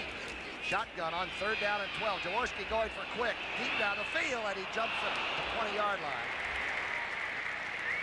Almost jumped over Latimer. Well, he just gets up right away. It looks like, he's running full speed, and all of a sudden he's in the air. It doesn't even look like he has to gather himself. Great athlete. Pretty good coverage here. We're talking about hang time on jumping. We're talking about Julius Irving can do that. Look at the stride. Look at the stride. And they got a couple guys right with him. Look at this. He's running full speed. Now all of a sudden, he is up there 4 feet above anyone else. Jaworski threw that ball 50 yards, but this time no cigar. Moran into punt now. He's eyeing the rushes. Which side are they going to come from? Alvin Hall is back to try to accept this punt. This one's going to drop in around the Detroit 20. Almost hit him. Almost hit the defender that was in the way there, Jenkins, but it went out of bounds. And Detroit will put the offense back on the field. Don't forget, next Sunday, it's doubleheader day on CBS. It all starts at 12:30 Eastern Time with the NFL Today. First, you people in Michigan will see the Lions against the Redskins. For those of you in the Philadelphia area will see the Eagles taking on the Miami Dolphins, Mr. Marino. Second game, most of you will see the Dallas Cowboys and the St. Louis Cardinals, or some of you will see the Bears and the Rams. A big NFL doubleheader here on CBS next week. Jones, the handoff, steams out to the 24-yard line. Dennis Harrison met him head-to-head.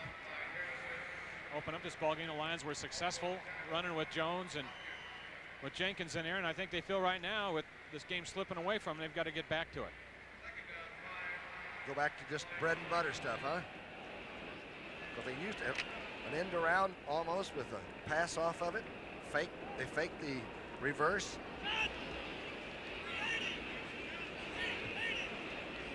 Second down and 5.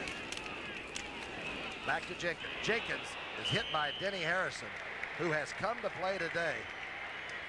Now he helps up the young running back. That was a good tackle for a big man to stretch out and make, huh? Sure was.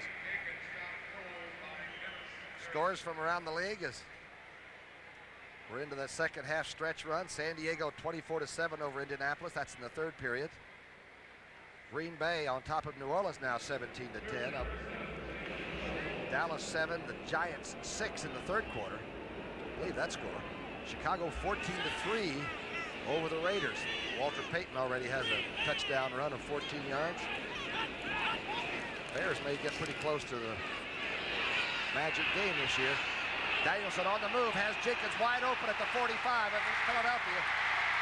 The 30. Caught and collared at the 8-yard line by Fowles and Cooper.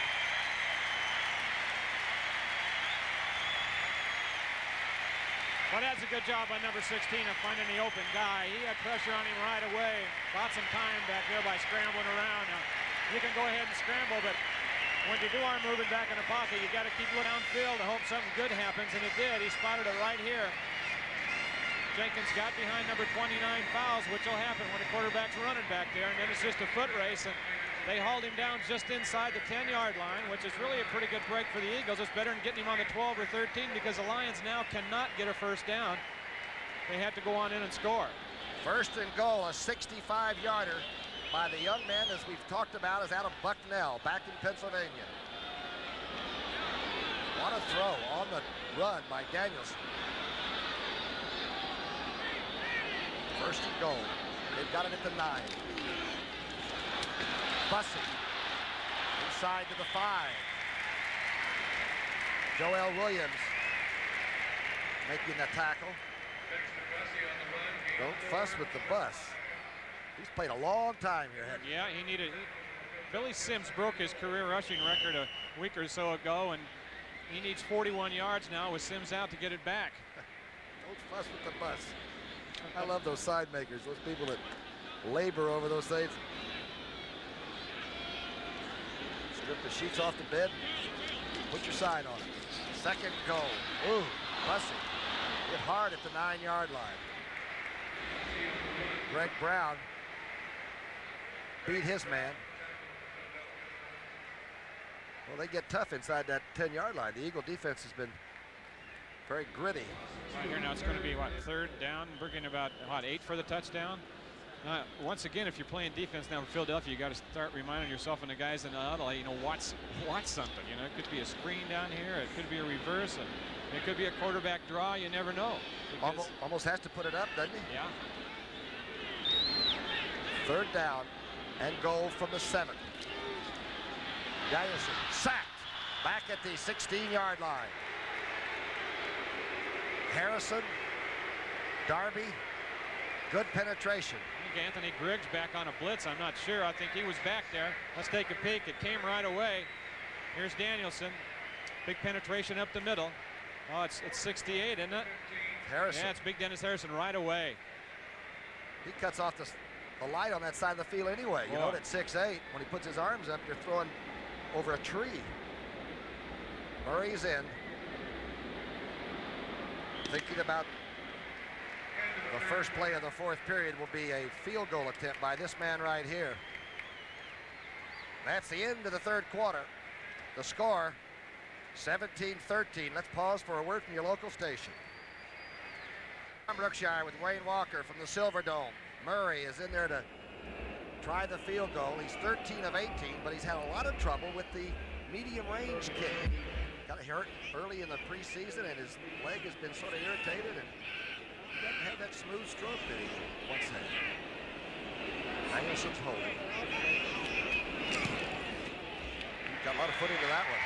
I mean, he hit it strong. He didn't baby it. Sometimes field goal kickers do that and don't make good contact. Detroit gets some points.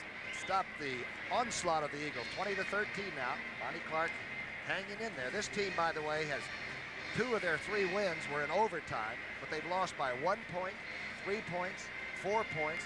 They've lost some of the they've most lost disappointing 4 games, I think, by a total of 10 points. Philadelphia, of course, they say, you know, hey, we want to get to 500, back to 500, and let things take care of itself. Don't forget, next week is the big doubleheader on CBS. People starts with the NFL today, and then Detroit, Washington, or Philadelphia, Miami. People in Philadelphia get to see them play the Dolphins. A lot of you will see Dallas against St. Louis, or some of you get to see the wild Chicago Bars under Mike Ditka against the Rams, Anaheim Rams. Big CBS doubleheader next week. Here right now we've got sort of a classic duel between two teams, sort of trying to get their respectability back. Cooper awaits the kickoff by Murray. See how deep this is. It's going to be pretty short. Hayes is going to take it at the 10-yard line. Should be a good run back possibility here. Hayes breaks out, gets by the kicker Murray, and gets to the Detroit 45. Sits sprawling there, but a good run back on a short kick, and Murray's leg is still bothering him. 44-yard return. Murray said he popped this one right away, got inside the outside containment man there. Nobody else fell back over, and watch Murray, it's a saver. Did he make contact? Yeah, barely. The Eagles now trailing 20-13. It's got overtime written all over it. 1st and 10. Call by Jaworski. Dropped by Vito Cab inside the Detroit 40. I don't think Ron liked the way he threw that one anyway. It sort of slid on him, didn't it? Looked like a sinker. A little bit low. Bears still leading the Los Angeles Raiders 14-6 in the 3rd period. Bears play some good defense. Boy, they can fool you because they load up and come at you with about 10 guys.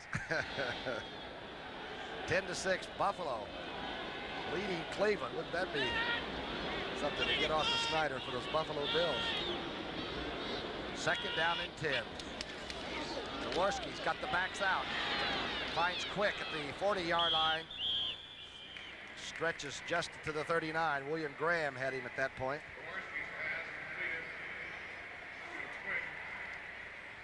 Isolation on Mike Quick. He comes inside almost like faking a block and then kind of jab steps, and it's a zone defense, so he just pulled up in there. And Jaworski was patient and got it to him. Got a little pick action from Spagnuolo too. I noticed the tight end. Wait for him to clear. Yeah. There he is. You are looking at one of the great young receivers in all of football. 3rd down. And 4 to go. Right on the 40. This is the shotgun toss by Jaworski. Is hit as he gets it to Wilbert Montgomery. Wilbert gets as far as the 33. Cobb claimed that he was pushed by the receiver. Jaworski almost didn't get that off. English was right in his face, wasn't he? Pretty good pressure, and somebody had a big push. Cobb thought that Montgomery, I think, pushed off him as he ran that little circle in over the middle. This guy hangs tough, though. If you count Ron Jaworski out anytime, you're making a big mistake. He is a tough, get down in the street and fight with you guy. Cracked the ribs, scoring a winning touchdown in a game that we saw up in Buffalo. Gave up his body. 1st and 10 call. Jaworski somewhat of a dash to the outside. Oliver has it at the 34.5-yard line. Like they're working on Cobb a little bit. It was interesting what Spagnuolo said. Remember, I asked him, do you like working against a 4-man line or a 3-man line? He said, well, I'd rather work against a 4-man line because there are only 3 linebackers to sort it through. One less inside linebacker to run by if we're running any kind of patterns over the middle. He's going to be a financial wizard. He goes to New York in the offseason and learns all about over-the-counter stocks and commodities, et cetera, et cetera. Yep. His coach called him a business player. He says he just takes care of business out there. 2nd down 10. Eagles trail by 7. Jaworski, a lot of time, and a receiver, Oliver, takes it to the 27-yard line, and the place begins to buzz because suddenly they sense that the Eagles are going to take their time. Good adjustment by Josh here. He wants to go to Spagnuolo first right here, who's running a turn inside. He's not there. See him pull it back down and then go back out to the 2nd receiver. Good job. And Rockman makes sure that he doesn't turn that ball over. There he goes. Pretty good draft choice, and number 10. That's it. Comes in and blocks anybody you set in front of him and can catch the ball. You know, he's short, too. He gets down, and those linebackers come through there fighting people, and all of a sudden they get KO'd. The shotgun now on 3rd down and 3 on the 27. This is a big play. Jaworski with time has quick, gets away from one tackler, and then is stacked up at the 20 by 3 Lions. And a little trouble breaks out. I think they're trying to grab the ball away down there on Quick when he was down. But I'll tell you one thing about number 82. He is not shy about running over the middle and concentrating on the ball. Look at this right here. He's thinking one thing right here, and that's dangerous territory when you run that short across the middle. But he's thinking ball, and he got enough for the 1st down.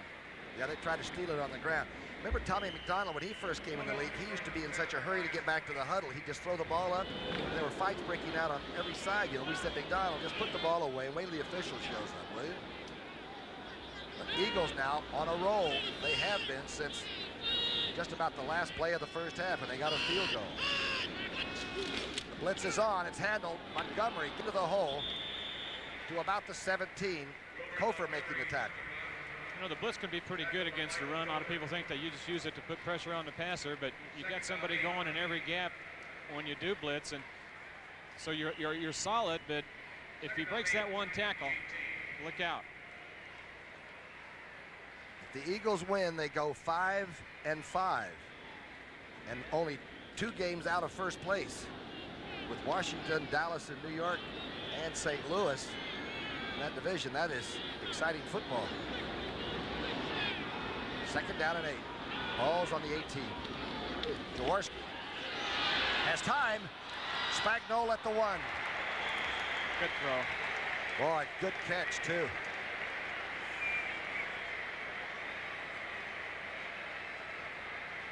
Everybody's slow getting up. See how he gets off the line here. That's the most important thing. Linebacker let him off pretty easy. He didn't have to fight.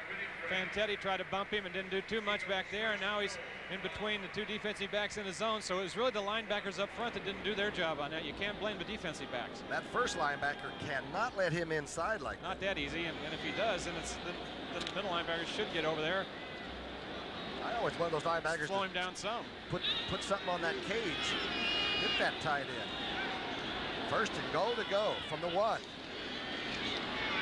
Haddock stumbles and falls.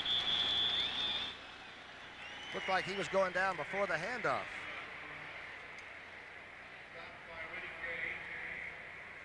Only 2 rushing touchdowns by the Eagles all year. Jaworski got one of them. We talked in that Buffalo game right at the end when he broke his rib, diving into the end zone over the top of a couple guys. Rolled out and really took a crunching. Said it was worth it. He got the touchdown. They got the win. Haddock's up and over, and there are no flags, and they said he made it. Airborne, number 26. Little spike in the end zone, which you're certainly allowed to do. The big kid from Mississippi is happy with that one. The Eagle bench is beginning to get some pepper over there. Look like they're having some fun. Meanwhile, the blue side of the field is somewhat puzzled by all this. McFadden now to Jaworski's holding. McFadden gets the extra point, nails. Just like your eyesight. It's 20 all. Get a good shot at it right here from kind of a low level, and a camera right on the goal line, and the ball has to break the plane of the goal line, and there it is. Risky business. 9-5, 9-5, 9-6. Yeah. And the Russian judge. That's a Greg Louganis effort right there. Hey, we got a ball game. 8:33 left, and we're all knotted 20-20.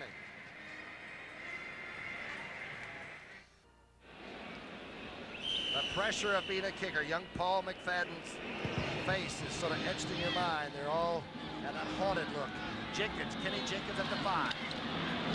Jenkins gets through out to the 27-yard line. A good return. And a little scuffling breaking out. Flags are down. Those may be picked up and put away. If no harm, no foul, like the NBA.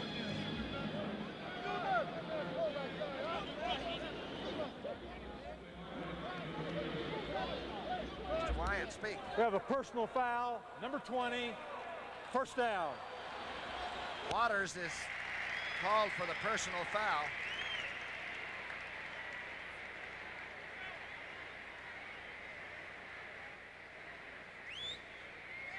And Detroit will move the sticks without getting a snap off. 8:24 left. Michael Williams, a veteran of 2 years over there, cooling the rookie down, relating his vast experience to him. There's Gans, the special teams coach. Marion says he doesn't even talk to the kicking team. Gans does it all in rapid fire. 1st and 10 now. At 20 all tied. Danielson back to throw. It's the screen. Almost intercepted by Greg Brown. He's taped up. He might not have been able to handle that reception anyway, but he darn near intercepted it, would have galloped in. He's up to what now, 260? 260, said he wants to beat 265, and we said he came in the league at 220. He was doing construction work down in Washington. I think he was pouring concrete. He came in there yesterday with those ostrich boots on and a big cowboy hat. He's so happy to be playing in the big leagues, and he is quite a player. 2nd down and 10. Danielson dashing out to the left now. He's being chased, and he's being dropped on the 30-yard line. A big loss as Byron Darby, man out of USC, contained the quarterback.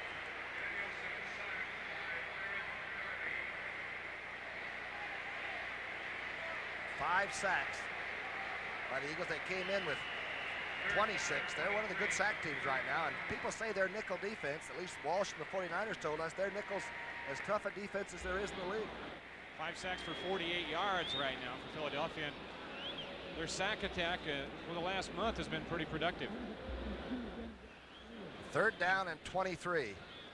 They said the air went out of the balloon against St. Louis when St. Louis took the ball 90-some-odd yards in 9 plays and scored a touchdown. That they seem to lose a little bit. Here's the inside handoff to Jones on a 3rd down and 20, and the crowd lets everybody know about it.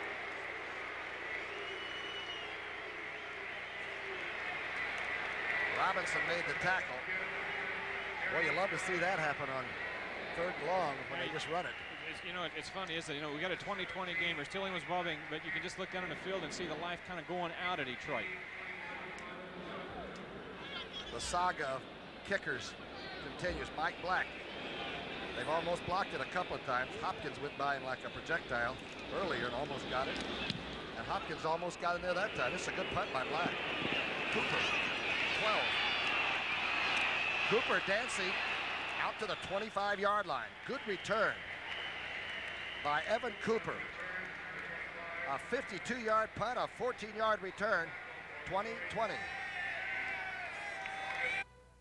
Tom Brookshier and Wayne Walker at the Silverdome. A few years ago, San Francisco beat Cincinnati here, Super Bowl 16. While this is not a playoff game, pro football's tough. You don't hit, you don't win. 1st and 10 now. Jaworski back on play action. Overthrows quick at the 35-yard line, and Watkins made a diving try for the interception. This was good pressure on Jaworski, and he had to step around a good push by English and William Gay, and here's the ISO on Quick. He's up, it's high, and watch this effort here, but just a little bit short.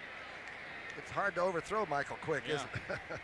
You know what I noticed about him is he gets up without gathering himself. I mean, he's running, and all of a sudden, bang, he's up. Good point. Number 7, Ron Jaworski, called Jaws. 2nd down and 10. The blitz is on. It's handled. Jaworski has to run with it. You know he doesn't want to. Good defensive play. Jaworski gets back almost to the line of scrimmage. Jimmy Williams came in a hurry.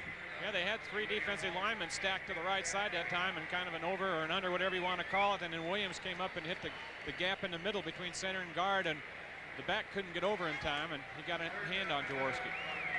Rather than bobble the ball or do something silly, Jaworski just took it back. And kid right there, 180-pound walk-on in Nebraska. Then they put him in that Cornhusker weight room.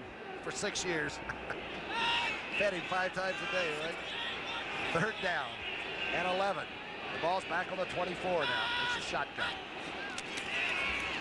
Jaworski being rushed and hit hard by William Gay. And a roar goes up for the guys in Honolulu blue.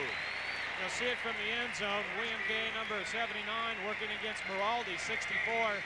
Tackle left-hand side. He just takes an outside rush and gets that arm over and beats him in the first 2 steps, and Jaworski didn't have a chance. I think that Miraldi, you know, the way Miraldi set up, Tom, I think that he felt that Jaworski was going to set up a little shallower than he did. You can see Eddie Kaya talking to Gay, who has 5 sacks. Jaworski is 15 of 25 for 175 yards. We're still tied. That's Haran kicking from the end zone. Oh, tremendous punt. Alvin Hall is all the way back to the 28-yard line. He's got a couple of blockers. Now he's got more than a couple of tacklers. That's one of the biggest punts I've seen. Oh, Haran hit it. It's tied 20-20 with 5.5 minutes left. There's a better place to be. The people that have come to see the Lions win a game, at least they're seeing a pretty good football game. It's all tied up, 20-20 in the 4th period. That last punt was 59 yards from the line of scrimmage. Add 15 to that, so it was a 74-yard boot. And boy, it was a big time to get it, because now Detroit's got a long way to go to break the deadlock. Danielson on 1st and 10. Hand off to Jenkins. He chased lateral. Gets back, picks up some yardage near the 40-yard line. Tough yardage there, though. Philadelphia had it strung out extremely well on defense. Anthony Griggs, the former Villanova linebacker. And Wilkes made it stop. Jerry Robinson in on it. I think Jerry would still like to go back out and play outside linebacker once again. He says he'd like to have one direction where people are firing at him, not all angles like that inside spot is. 2nd down and 7. Ball's on the 40. Straight handoff. Jones to the 47-yard line. Straight ahead, just a wham play. Yeah, either that or a short trap in there. But they ran it, you know, if you're successful running against the 3-4, you basically what you have to do is double team the nose tackle, take care of him, and then block one of those inside linebackers, perhaps with a lead back, and that's the soft part of the defense. Now the strategy is, will the Eagles put in their nickel, or will they go with the short yardage? So the running play worked, at least kept the Eagles out of that nickel defensive situation. It's 3rd and less than a foot on the 46. Did he get it? Looked like it. They're going to move the sticks. Might bring a cheer up, because the crowd needs a little something to rest on right now. Barry Danielson had one of the great quotes of the year. You know, that went a couple of weeks ago when he was slightly hurt against the Bears, and they were going to start Eric Hipple. He said, it was the worst day of my life. He said, Samantha on One Life to Live died, and I lost my job all in the same day. All in a 24-hour period. 1st and 10. Danielson out of play action. He has time.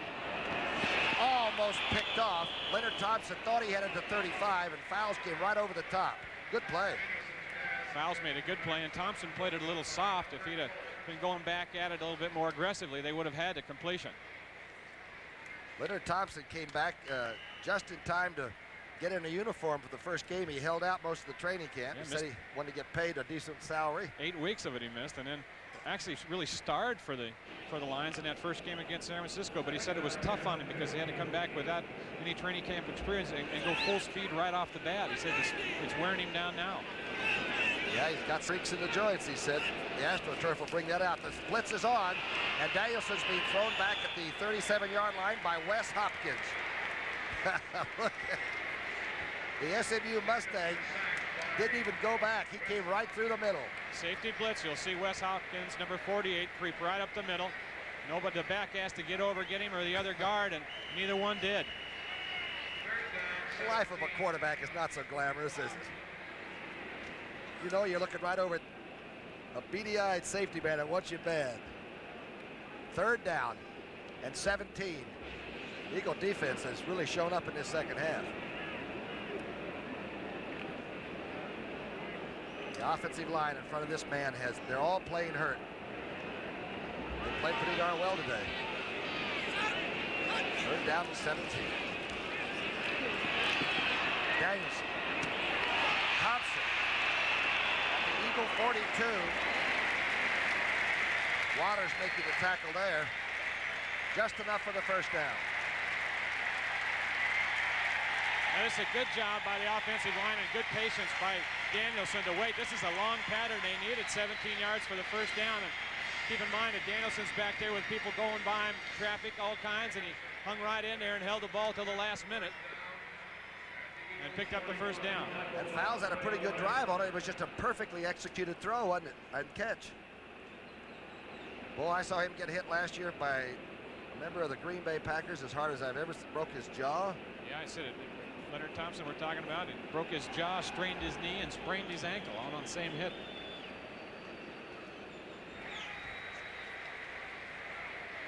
A timeout with 2 minutes left. 20-20. Welcome! They said he couldn't retrieve his own shadow, but you... Eddie Murray looking at the clock. He had a 55-yard field goal against Atlanta this year, the longest of his career. And look at that percentage for accuracy. But all that, I'll tell you, you're only as good as your last kick. And he knows it. The pressure will be on him in another few yards. 1st and 10 for Detroit. 2 minutes left. Outside goes Jones. He breaks a tackle. Jones at the 25. Being chased by Ellis and run out of bounds at the 7-yard line. Rick took a play that looked like it wasn't going anywhere because he made an adjustment even back in his backfield before he got to the line. They got him away originally. And then he made what was almost a Billy Sims type run. Watch this right here.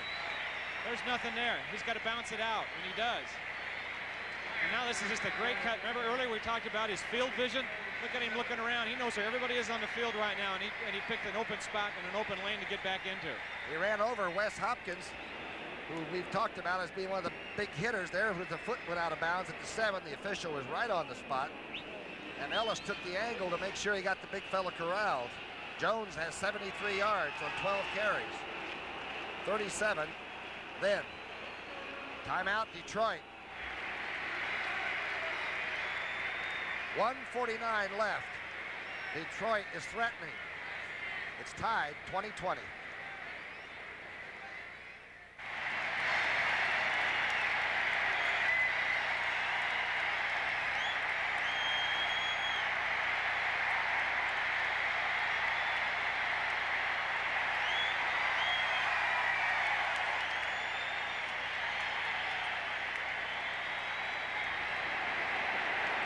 The wave is going around the Silverdome here in the Motor City, Motown time. They want a touchdown, a win, the 4th of the year. 1:49 left, and it's 1st and goal. Jones to the 3, and he fumbles. Blown dead. Blown dead, and I think that David Lewis, the young tight end, was on it anyway. Ground level shot for you here. Kind of a full block up the middle, and it's looking real good, but the ball's gone. David Lewis on it. Wow, that was close down. Took it away from Elbert Fowles.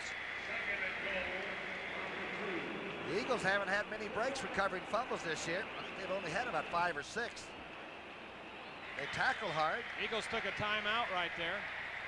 Now they have 2 left, so do the Lions. 1:18 left in the game. The Eagles have had to take the timeout, of course, because they don't want a whole lot of time to run off this clock should the Lions score. They want some time left on there for them and the ball. 2 of the wins that Detroit has this year were overtimers. They beat Atlanta in overtime. They beat Tampa Bay in overtime. Now Monty Clark, that's Fred Hoagland behind him in the headset. Bill Nelson to the coach's left. Machurik, the other quarterback, and Witoski, who's a Columbia grad. They should have listened to him maybe a little bit in there. 1:18. 2 timeouts remaining. Score all time. What else could you ask for, right? One of the noisiest stadiums, of course, because it's enclosed, and I'm sure that they're doing the wave in here now, but I'm sure they'll quiet it down a little bit for the Lions when they get close to the line of scrimmage, and you'll see Danielson probably come out and ask for quiet. They'll more or less comply. They should. They're the home fans. The wave missed our cameras. They were behind it. You can see what the Eagles are protecting. There's not a lot of time to come back and get another score if they allow one here. Straight ahead, doesn't get it. Maybe the line of scrimmage. Jones. Another timeout. Billy Friel, my Norristown eyes and ears here, tells me they've got 1 more left. 1 left.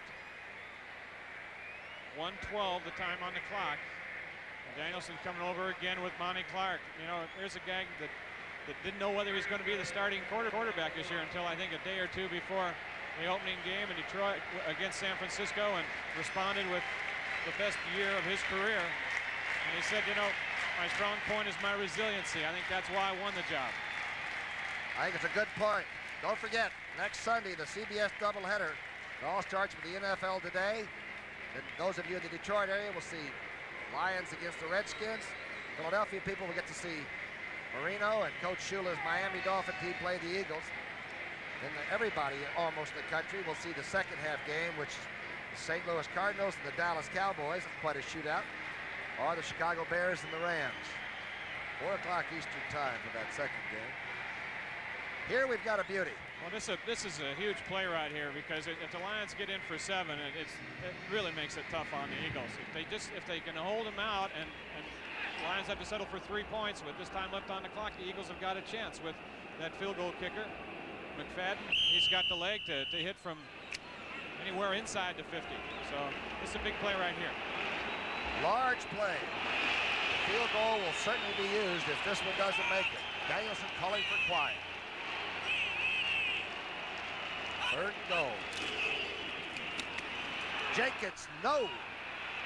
Jenkins tried to break that invisible line. You can see Griggs is calling the last Philadelphia timeout. Murray thought he was going to escape, but he's got to come in. Watch the linemen go low and the linebackers come up over the top here and try to time the leap at the same time the running back do. Robinson, Griggs, making good hits. What a play. That was a ballet number right on top. Yeah. Great coverage. Dunphy and Deacus are doing some job in that truck. That was a great replay of not getting the touchdown. Here's Murray.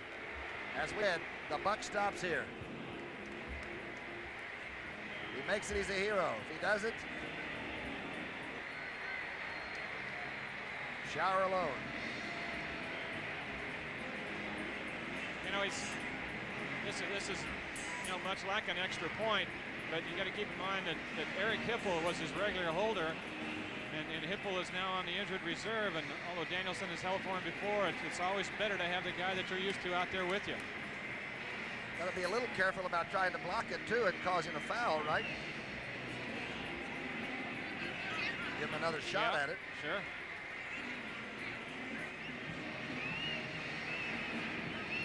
Out of Tulane.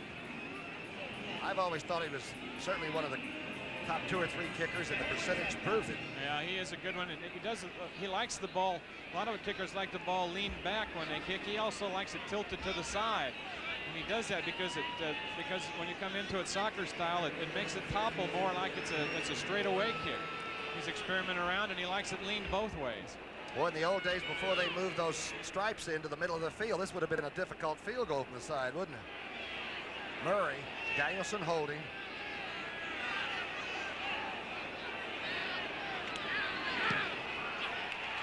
He got it. Point blank range. You betcha he's happy. He's breathing again.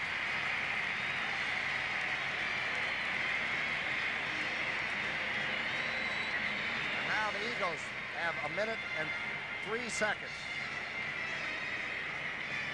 Now, here's the kind of shots I like in football. I really do. Watch Murray. Watch this. Yeah. It was quick drawn. He's liable to get a penalty. It's a lot of exuberance. I'll say. Nothing's automatic. He was the first one to call it. That ball's a funny shape. There's the Swamp Fox and Jaworski. All the Eagles, they simply turned away and think about a minute. How far can you go for a minute? And here's the reaction of the guy on this side. Remember when Look Murray... at that. They all turned around when it's over and took a peek at the clock, and they knew darn well that there was 1 minute 3 seconds on it because they just looked at it beforehand. Remember the one he missed against San Francisco at the very end? It was a 54-yarder. That was a... And or it a was a 47-yarder, I think. A 47-yarder in that game. And he had to live with that one all offseason, because that was his last kick of the year that kept the Lions out of the playoffs last year, advancing in the playoffs. Some people think the game's over and they're going out to their American-made cars and driving home. Well, when you got a Mike Quick and a Ron Jaworski and a Wilbert Montgomery, as they say down in New Orleans, it ain't over till the old man spits. And the young kicker for the Eagles, if you get him within 50 yards, McFadden can get this game tied up at the goal line.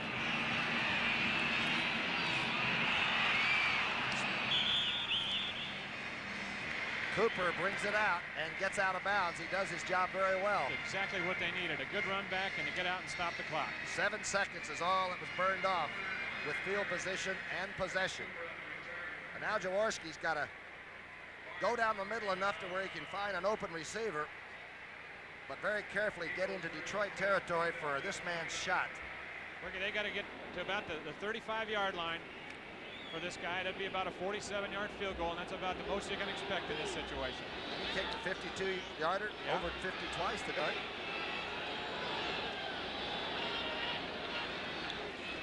Jaworski from shotgun, running to the left, throwing and hitting Wilbert Montgomery in Detroit territory at the 48. What a catch by number 31.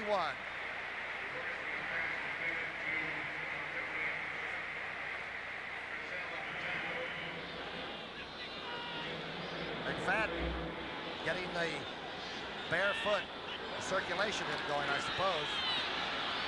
Stopping the clock. Jaworski throws it into the Eagle bench. Completes it.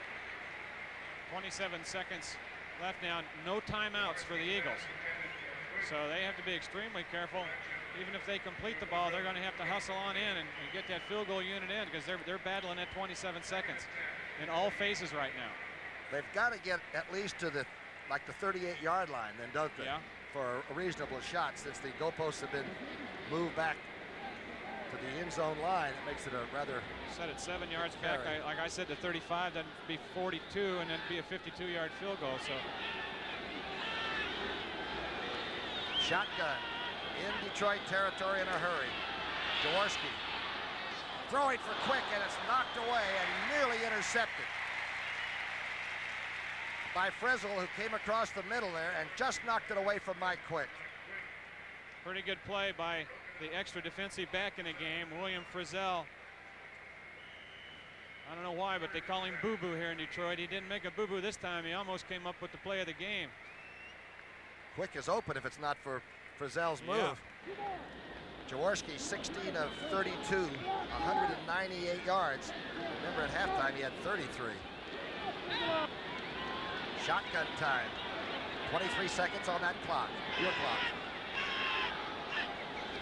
Leonard snap is good. Jaworski across the middle for Quick. He catches the ball. Mike Quick catches it at the 28, is broken in half and still came down with it. Graham hit him in the back, and Quick held on. Jaworski's going to try to get lined up and get the clock stopped. Now Wyatt dropped the flag. He's pointing toward Detroit like they did not hustle to get back. Number Let's see. 78. We have encroachment, number 78. Wow, and it stopped the clock. That means that English had not gotten back on defense quickly enough. This also did the job that Jaworski was going to have to do by throwing the ball out of bounds. This is a great break for the Eagles because it just lets things settle down a little bit for them and their kicker. McFadden now is out there. Jaworski is kneeling on the 31-yard line. It'll be a 41-yard attempt. The snap, the hold, the kick. Hello. They're going to carry him off. Don't step on his feet, you guys. One of those is bare. Well, those people that went out in the parking lot are going to turn around and come back in. If they can. Remember, we'll have a 3-minute intermission after this regular game is over with, and then they would start up and crank it for 15. No doubt. Look at that. Twin calls right there, and they knew it right away. We'll just let picture speak right here again. Tell you, the picture I've got in my mind is Mike Quick making that catch while being drilled by drilled Graham. from behind.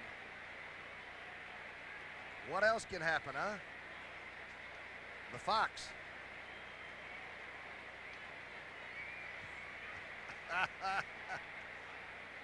Happy as is with 3 seconds on the clock.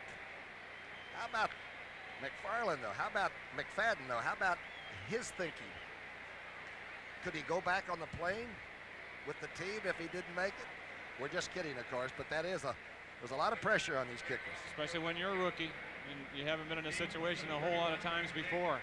We go out to practice, and the kickers are so happy just to have an outside person talk to them. You know what I mean? Just sure. Tell you about their wives and kids, jobs. Looks like we're going to overtime. 3 seconds. This one is skidded to about the 11-yard line. Jenkins has it. And we go to overtime. Remember, Detroit won 2 in overtime, so they've done it before. The Eagles haven't been in overtime this season. Marion Campbell wants to get his team back to 500. They went through a stretch when they played San Francisco, Dallas, and Washington 3 weeks in a row. Yeah, and there was talk even back then, you know, that he could be in trouble, but he didn't let it affect him. He really did not. He maintained what he always has, is his composure, and he said, if I worry about me, then I don't have what it takes to help the other guys. There's He's been Fred that kind Bruni. of guy, hasn't he? Yeah, there's Fred Bruni. Fred's been with Marion Campbell since the days of the Boston Patriots. They've always hooked up and always built great defensive ball clubs. Denny Harrison's out there. Ron Jaworski. And Dorney's out for Detroit. Detroit gets the toss. Not always the best thing to have happen to you, because if you don't move with your first possession, the other team has better field position than you did. Stick around, will you? It's 23-all. Well, Monty Clark on his side talking to Daddio, the young rookie from Maryland. But if I was Monty Clark and lose this game because of perhaps the encroachment call on Doug English after a scrambling play, I would be very surprised if he wouldn't go to the league office with some kind of at least needing clarification. Yeah, I'm quite sure that you'd have to have it explained to you a little bit better than it was explained to all of us, because as I looked down there, it didn't look like like English or anyone was straggling. They weren't 10 or 15 yards downfield and slowly ambling. They do have to give you time to reasonable time to go back. So it's something that I know will be talked about after this game. And it stopped the clock, a thing that Jaworski was trying vainly to get one out of bounds. They would have been probably a second and a half or 2 seconds left, and I don't know if you can sometimes plan on getting a playoff. Yes, and more importantly, I think what I brought up at the time, it just allowed McFadden and everybody just to settle down and take a little bit more time and take another breath or two and not be so flustered when you first got out there. Make no mistake, Mike Quick put this Eagle team back in this football game with a touchdown burst of 60-some-odd yards. What a catch he made in that third quarter. And then to make that catch and set up the possibility of a field goal was spectacular. The Lions won the toss. The big Penn Slater Dorney made sure of that. Now they've got to move the football, or the green and white will be right down their throat. Here's McFadden's kick. It's a high kick. He's been having a little trouble with the knee, but this is to the 3, Alvin Hall. Number 3.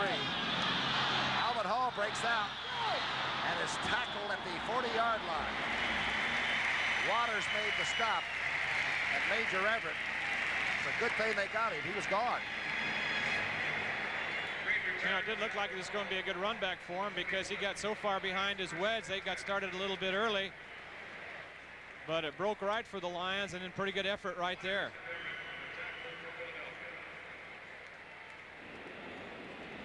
Call it the 40.5-yard line.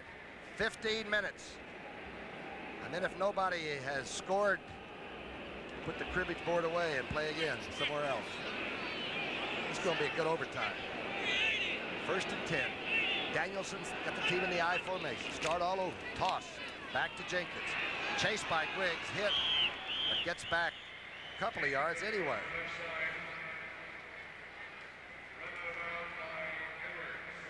Herm Edwards forcing the ball carrier out. Billy Sims went down a couple of weeks ago.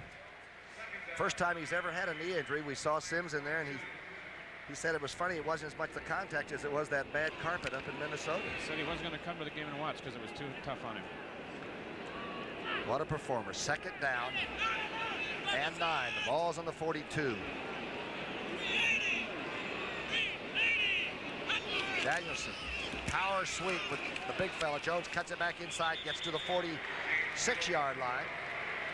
Dennis Harrison cinching him. And the first 3rd down situation is overtime. We'll see that nickel defense coming in for Philadelphia. And Bruni and company have put together a bunch of guys that bounce you around like BBs if you're trying to get open for a pass pattern. And you can believe that the pass rush will come. Denny Harrison moves inside sometimes and get a down 4 group that will really put their head down and come for the quarterback. Danielson's in shotgun, 3rd and 5. Almost a bad snap. Looks like a 1st down reception. Good diving catch by Nichols, his first of the day. Well, I didn't think Nichols would play much in this ball game, Brookie. He came in kind of with a strain, a muscle strain, and they thought if they did use him, he'd just be kind of a decoy factor. Danielson did a good job on that snap. Herman Edwards playing with a little bit of cushion over here, and it was a good throw. Yeah, he had to come back to get it, and the receiver did it.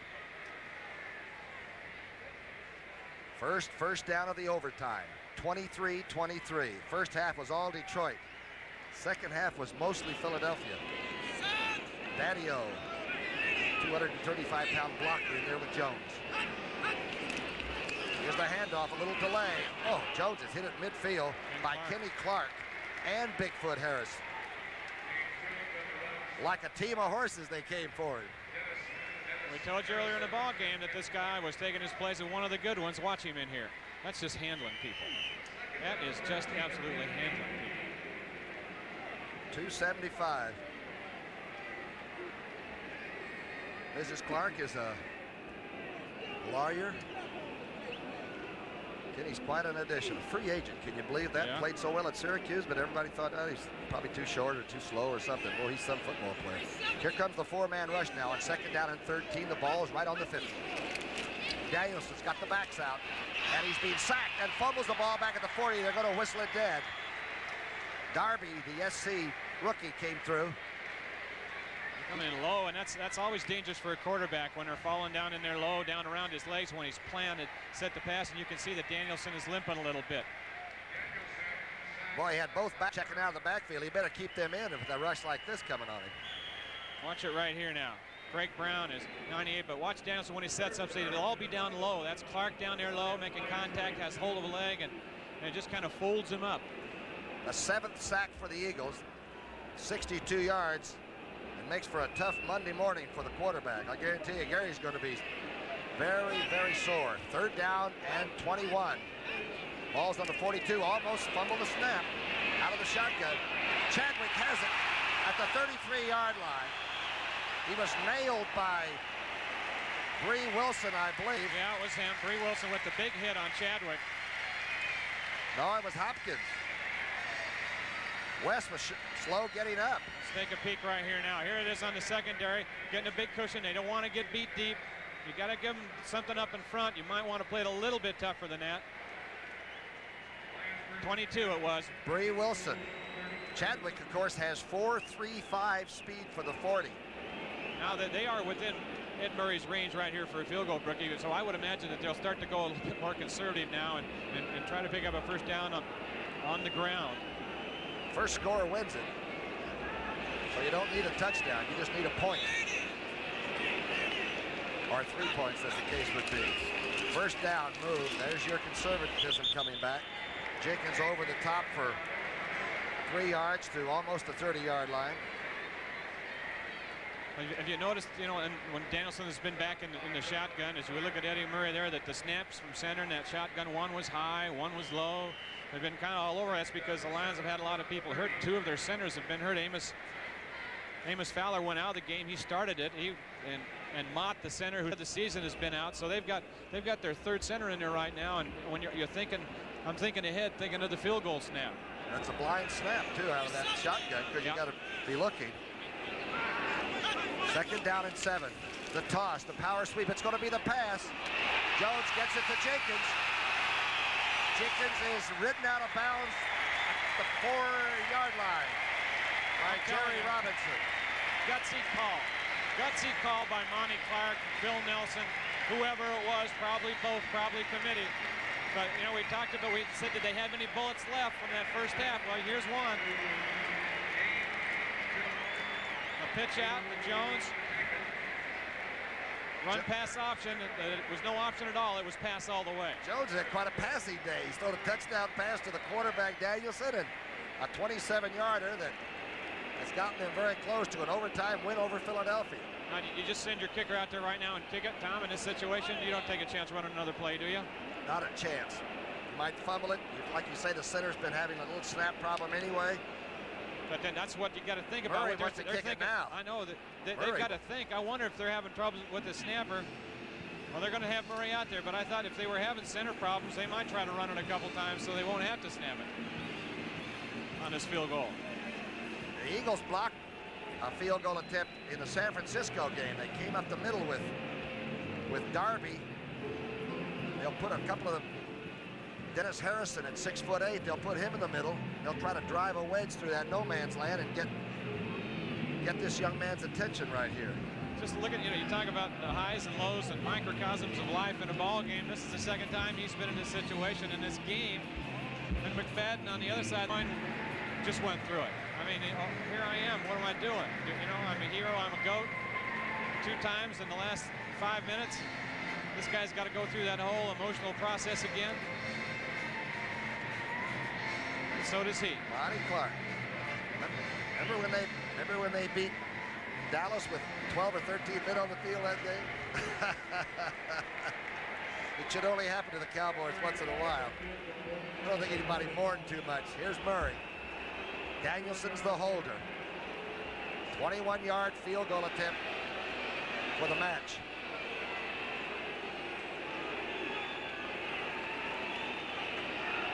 Snap is good. It's down.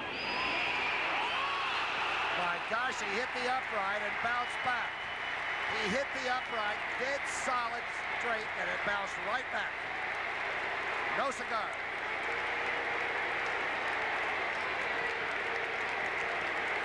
The most accurate kicker, the second most accurate of all time. Oh, the Fox is breathing. You can follow it. It was a good snap and a good set.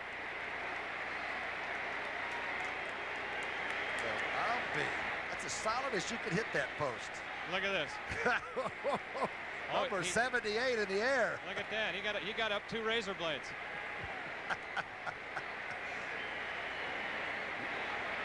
And now the Eagles huddle up on offense, and they were getting ready to go pack the trunks.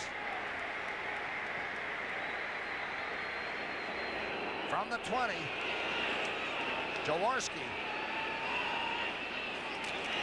Handoff, Montgomery. Wilbert out over the 25 to the 27-yard line. Graham tackling Montgomery. Came in with a little bit of a hamstring strain, as we told you at the top of this telecast, but also come in, he said, feeling stronger this season than he ever has in his career. He said he got a lot of rest, during that strike-shortened year, and then last year when he was hurt, and physically he's as strong as he's ever been. Marion Campbell and Bruni and Reggie Wilkes on the sidelines talking. 9:42 left in the overtime. Boy, the Lions, a golden chance, and they just didn't put it away. Montgomery picks up a good block. He gets out over the 30. Looks like a first down.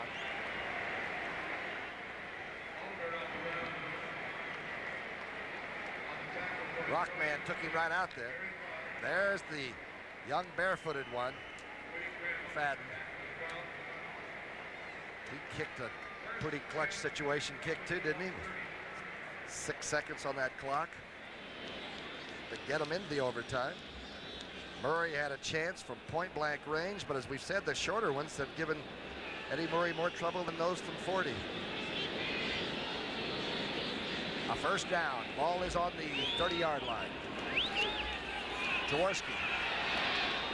Spagnola. Another first down to the 42-yard line. Jaworski had a slow first half, but he has got it humming now.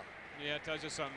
He just cranked up and the adrenaline flowing, and it's a game and he's in it. If you don't put a lot of pressure on Ron Jaworski, he can surgically do a pretty good job on you too. But you just go around the league and name the quarterbacks that are better than he is, and it stops at maybe 2 or 3 or 4.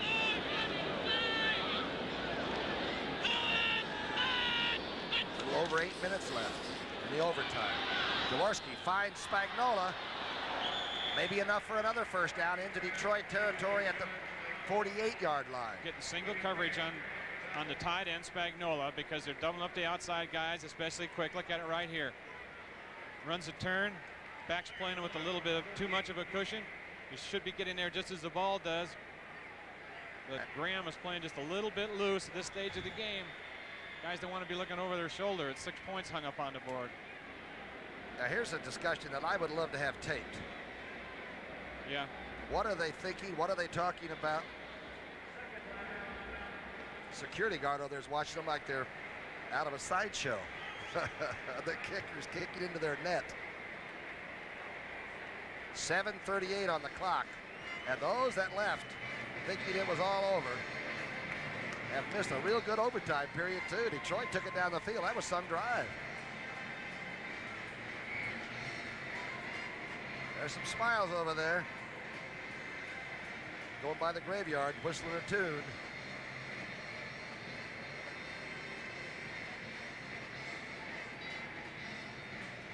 The Eagles are 4-5. The big win recently for Marion Campbell's team, you can see the Swamp Fox there, was when they took the Giants and just took the Giant rushing game and gave them 40-some-odd yards rushing, played a tremendous defensive ball game.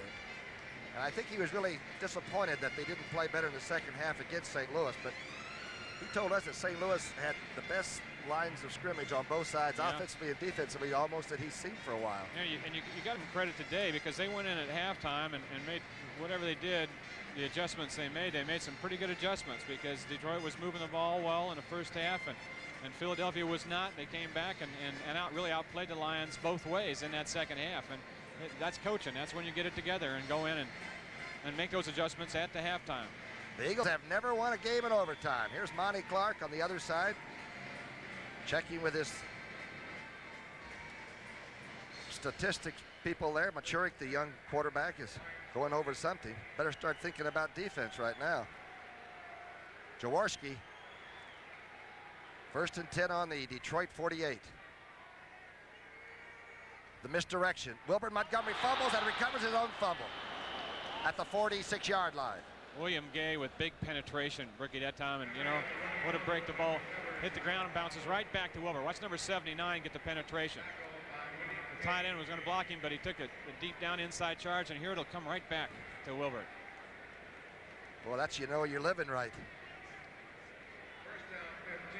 The all-time rusher. As we've said before, Steve Van Buren really admires number 31. He's quite a classy young fellow, Wilbert Montgomery is. 2nd down and 16 now. Eagles back in their own territory at the 46. Blitz is off. Jaworski's being rushed and is sacked. There's a flag downfield. Spagnola's clapping. On the 45-yard line of Detroit, there is a flag dropped, and Jaworski is walking toward the flag now. Something happened in that Detroit secondary that will probably be a hold against Detroit. Boy, Wyatt's going to have to disguise himself to get out of here. Lead the league in penalties, and when you do, they're going to happen in bad times and bad situations. And it just jumped up and bit him again.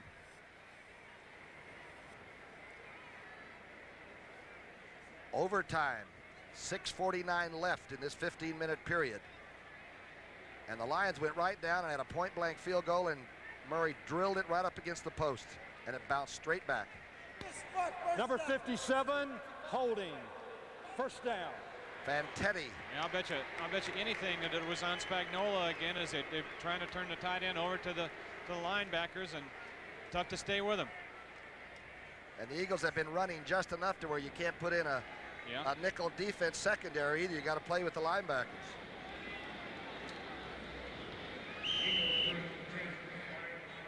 '57 is Fantetti right there. Now, who is it? Spagnola running across there with him. Start him out. That's exactly what it was. He was pulling on him. Happened to hook his elbow. Spinning around. First and 10 on the 48 of Detroit. Jaworski's going for it. Quick is open, and it's intercepted. It's intercepted by Bobby Watkins. And Quick looked like he was open by 4 or 5 steps.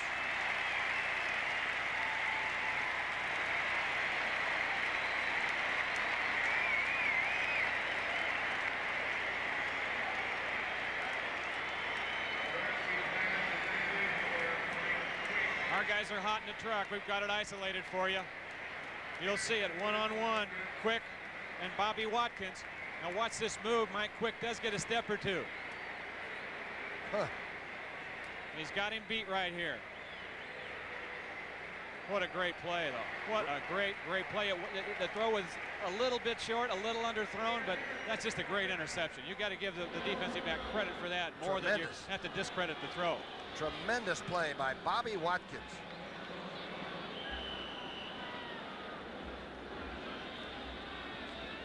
Marion doesn't admire it quite as much as the average football fan probably does, that's for sure. 6:39 left.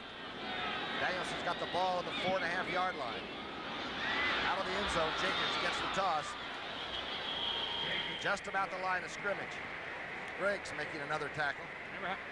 Remember how tired you used to be, Brookie, after a game like this, you know, emotionally drained. It goes back and forth and seesaws, and you know, and that's in 60 minutes, and they're going out there long, and now these guys are going to deserve a real rest tonight on both sides, because it's been a long day for them physically and emotionally. I think Detroit's in a tough jackpot situation here. If they have one turnover, that Eagle defense will be going for the ball a lot. And if they don't get a first down, the Eagles are going to have great field position.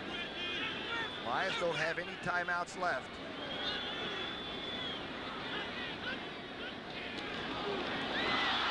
Danielson almost falls in the end zone. If he does, the game's over. A safety would send everybody out of here. They're calling, the Eagle bench says, come. Oh, look, he tripped on somebody's feet coming back out of there, I think. He looked like he was in the end zone for a while. I know. Backpedaling. I don't know whether somebody hooked him. It looked like maybe the guard or the center hooked him, hard to tell, or maybe he just stumbled coming back out. But if he doesn't get up and get out of there and get that ball out of the end zone, ball game's over, safety. Half his body was on the Detroit blue in that end zone. You think the adrenaline didn't go through him? Whoa. The noose is tight. The game is tight, 23-23. From shotgun in the end zone. Danielson's going for all of it. And here comes Black. This is tough, Rookie. They got a kick now from a tight formation, a tight punt formation. They can't get back their normal 14, 15 yards here in this situation. The punter's only going to be about 10, 11 yards behind the line of scrimmage. And Hopkins has come close to blocking 2 earlier today. Yeah, and if he better not step back. He better not step back on that white portion back there, because that'll be a safety if he steps back out of the end zone. Good point. Ball is on the 1 yard line. Even if he's standing on that white right now and gets the ball there, they'll call him. See, that's only an 11-yard kicking area. He'll be stepping right up into the line. Oh, he got out a great kick. Cooper at the Eagle 48. Cooper hit hard at the Detroit 48. Demetrius Johnson has had a great day on special teams, number 21 on the coverage. That was really excellent coverage by the Lions, because they had to come in there tight and block because of the fact that the punter was only 10 yards behind the line of scrimmage. A 51-yard punt under extreme pressure. Jaworski brings on the white and green. You know what amazed me about this series? That in 50 years of pro football, each city, that the Lions and the Eagles have only played 20 times. That's right. Yeah. Only an hour's flight away or whatever. We used to play each other, it seemed like every year, but looking back, it was always a preseason game in somewhere like Norman, Oklahoma, or Akron, Ohio. And usually it was a riotous situation. 4:51 left in the overtime. 1st and 10 on the Detroit 47. The toss back to Rockman. Oliver gets it, puts his head down, and gets inside the 45. The Eagles definitely in charge now this ball game. With 2 timeouts left, possession over midfield. They can just about pick and choose what they want to do. They're not forced into doing anything right now they don't want to do. And plenty of time. We've mentioned before, when they move the stripes into the center of the field so that all of your play starts inside, they really changed pro football. Used to have the wide side of the field and the short side of the field. Now you're always in the middle. 2nd down and 6. UB Oliver. Rockman gets to the 40-yard line. Going to bring up an interesting 3rd down call. Alvin Hall wrapping him up there.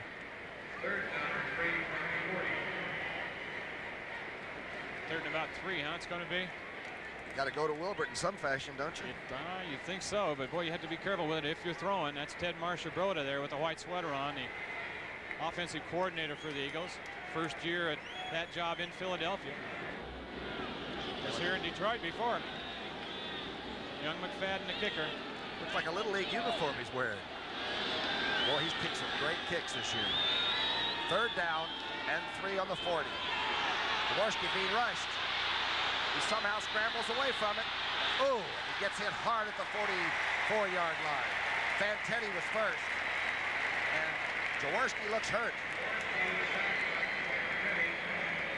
Well, great job of coverage back in the secondary by the Lions that time. Play action right here, and he wanted to go to Spagnola, again, the tight end over the middle. He's trying to buy time and unload it, but Spagnola just can't get open. And then it caves on him. Mike Quick right here, open originally on a turn. Now he's running, he wants it, but boy, Josh sees the guy behind him. Look at that, Bobby Watkins is just baiting him to throw it there. Just lurking there, waiting for the ball. Jaworski is still on the ground. I saw him speaking to the Detroit player that had helped in on the tackle. They're working on the leg. That's Otho Davis and Dr. DeStefano. Marion Campbell, of course, looks on. There he is. We don't have to tell you he's tough. He'll walk it off. Now somebody else is still down, and the Detroit trainer is looking at a Lion that was on the bottom of that pile.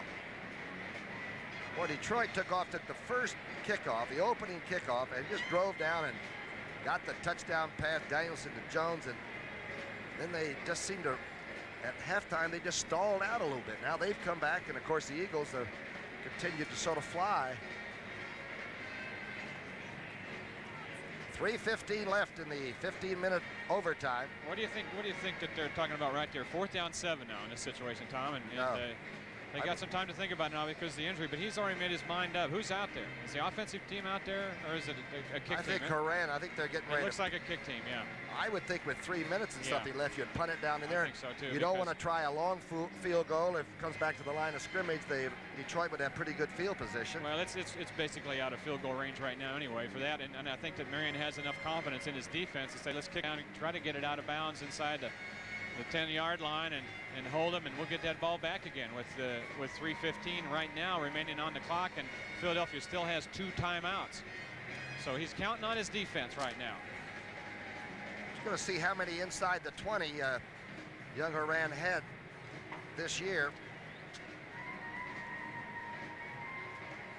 He's had 9 out inside the 20 and none blocked. He kicks the ball deeper than anybody I've seen almost since the fellow used to be at Pittsburgh. Remember Pat Brady? Oh, sure. You ever see him kick that left? Yeah. He used to kick it over the wall at old Forbes Field over in Pittsburgh. He'd kick it out of the ballpark. Pat Brady from Reno, Nevada. Billy Nelson with the headset on, the offensive coordinator for Monty Clark's Detroit team.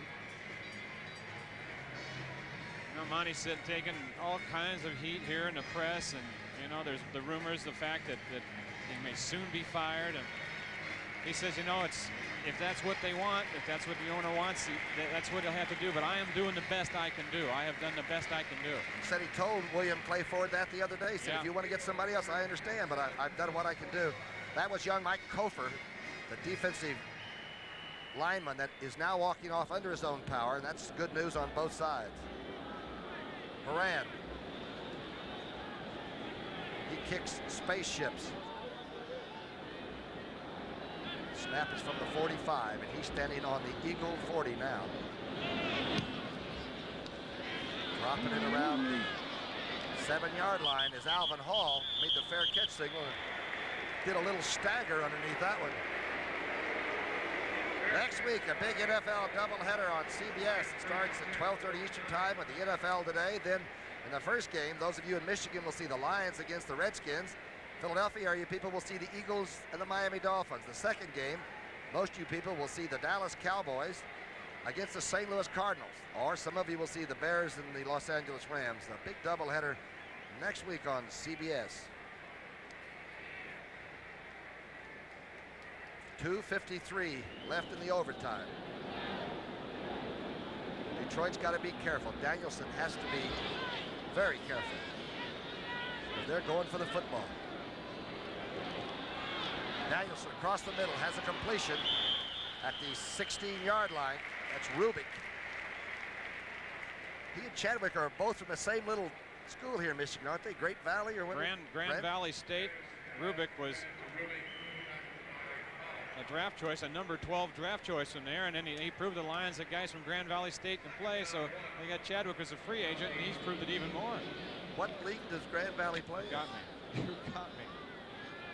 How far up north is it? You got me there, too. Second down. And about 1 long yard to go for a first down. They're on the 18. Danielson back to throw again. Out in the flat, right through Jones's hands. A very daring call and a well-thrown football. Yes, it was. Yes, it was. And it was very catchable. You ever seen people that are on the team talk about anybody like they do J.J. Jones? They really like this young man, you know it? And they like him, number 16. Well, I've known him ever since he was about 14, 15 years old, Tom. He played high school football for a very good friend of mine in the area, was a standing high school athlete, quarterback, basketball player. Won the state championship, didn't he? Yeah, went to Purdue, and, you know, that was where they had all those great passing teams. And when Gary went there as a sophomore, they changed coaches and went to the Wishbone. That's why they really never heard of him in college. 2:08 left. Here it is. Third down and a yard, and still goes for the pass. Leonard Thompson has it at the 30-yard line. I don't see any flags down. Danielson looks like he called a timeout. No, I think we get a 2-minute warning in this overtime period. They didn't have any timeouts left. They've used their 2. Right. Boy, long pass routes to get a first down. I'm a little surprised at how deep they threw it.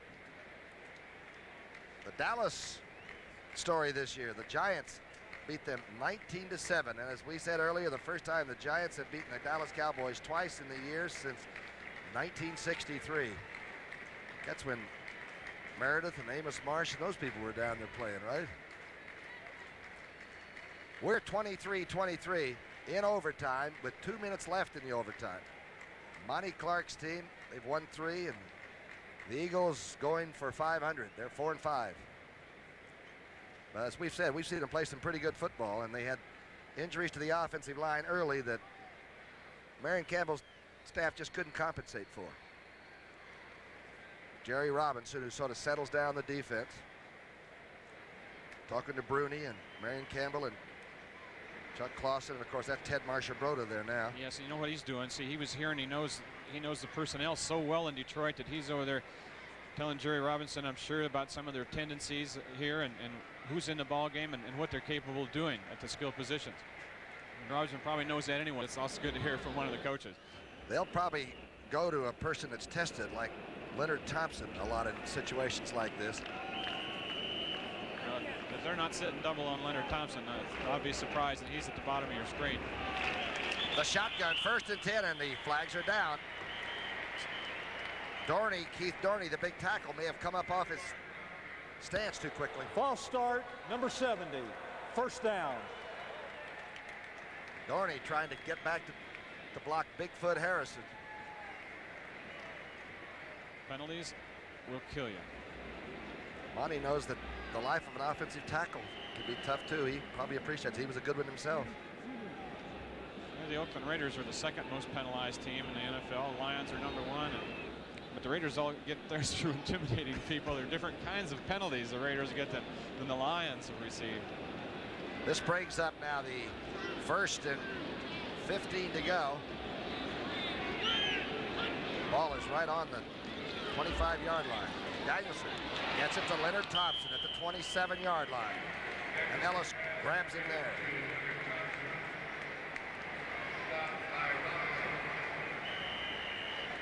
The hurry up, 1:44, and the clock is running, and Detroit has no timeouts left. The screen pass.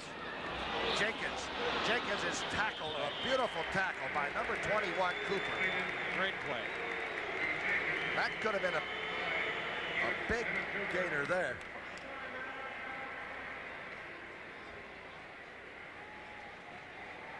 Evan Cooper, the rookie from Michigan, broke through that screen, and you know that he was spying on the back there, and he just sat there, and when the back filtered, he was right there with him. The Eagles used a timeout. Very interesting. They want their nickel in there for one thing, probably, and they want to have enough time to get their points if they can shut down this offense. They're talking perhaps about, as you mentioned, the receiver most likely to be the hot man coming out of this huddle. You know that it would be interesting. It would put them in an interesting situation when the time of 3rd down here now. If the Lions don't pick up the 1st down, would they go for it on 4th down?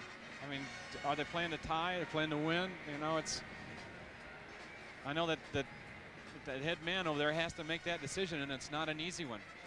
Well, the Eagles have gone for, on 4th down, they've tried for it 10 times this year already and made 5 of them.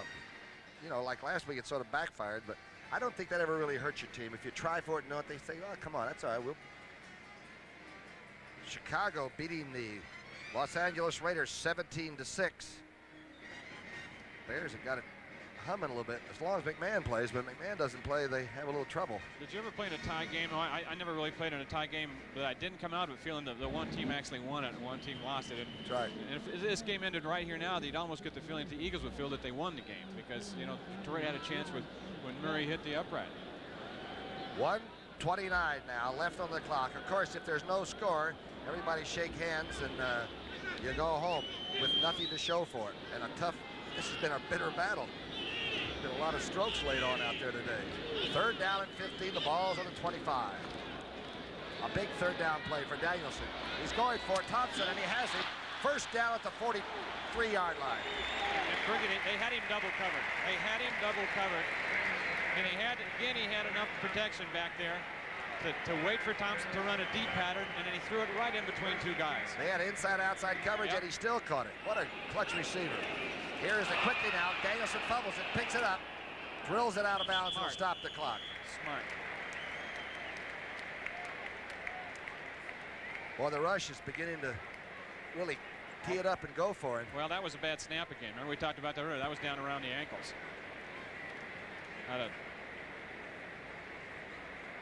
Larry Lee in there playing center. Last time the Eagles played to a tie was 1973. Same score, different team. They tied the Giants 23-23. 73. Seems like a long time ago, doesn't it? Anderson's got to feel like a shortstop out there now in his shotgun situation. Second down and 10. Another low snap picked up by Jones. He's smothered at the 40-yard line. That ball was on the shoe tops. Yep. So the Lions have lost their top two centers through the course of the year. They had a good one in Mott, the big fellow that played for Bear Bryant down in Georgia. For Mott, and then Fowler, who started this game, went out with an injury. So they're down to number 3. And you just know that, during practice, when you're practicing the shotgun and those kinds of snaps, the first guy takes, that's Larry Lee in there now. He's played some guard, and he's playing center too. But he just doesn't get the practice time that the other guys get. The Eagles burned that last time out. I just wonder if you want to give the offense time to get another better play run up. I'm not so sure. I wouldn't rather have that guy have to snap another quick snap. So no timeouts left on the board for either team. And 52 seconds on the clock. If the Eagles somehow win it, they go 5-5 for the year. I think we're going to see probably, if we look at Monty Clark, basically the same kind of pattern as we saw with Thompson a couple plays before in a third down situation. I think he's going to look to go to him and look to go to him for not 6 points, but the first down, probably in around a 15-yard area. I think they'd be wanting to give Murray a chance for a 45, 48-yard field goal and say, well, that's about as good as we're going to come out with today. And if he makes it, they win. If he doesn't make it, they tie. I know what Danielson would like to see. He'd like to see one good snap come back from him in that shotgun formation. There's Eddie Murray, who may have a chance at redemption in this one after. Redemption. Yeah. He hit that post with that kick as solid as you could hit anything, and it came straight back. Third down. And 12 on the 40. Shotgun. Watch the snap. A little bit low, but he handled it. Outside and knocked away by Fowles. Great play there. Who was covering number 86, Nichols. What a great drive on the ball Fowles made then. Nichols had it. And Fowles just really wrested it away from him. Watch it here, bottom of your screen. Makes the cut, ball's in the air. Now watch the defensive back close. He's got possession right there and still pulls it out. Black is in to punt. They're going to kick it, yeah. And no timeouts left for Philadelphia, but there are 45 seconds on the clock. Cooper will get it and hurry to the sidelines and give the offense a chance. Tremendous punt. Black falls down, but there's no flag, no roughing. Cooper at the 10. Cooper gets out of bounds on the far side at the 12-yard line.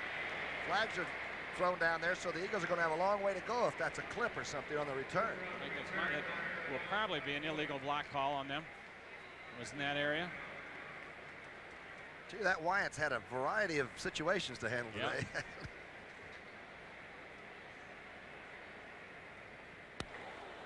Illegal block in the back, number 87. First down. So where are they spotted? Big Sampleton, of course, the tight end.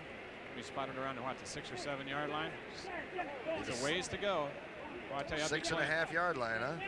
I'd be playing extremely loose on Mr. Quick if I were in that Lions secondary right now. Put sonar on him.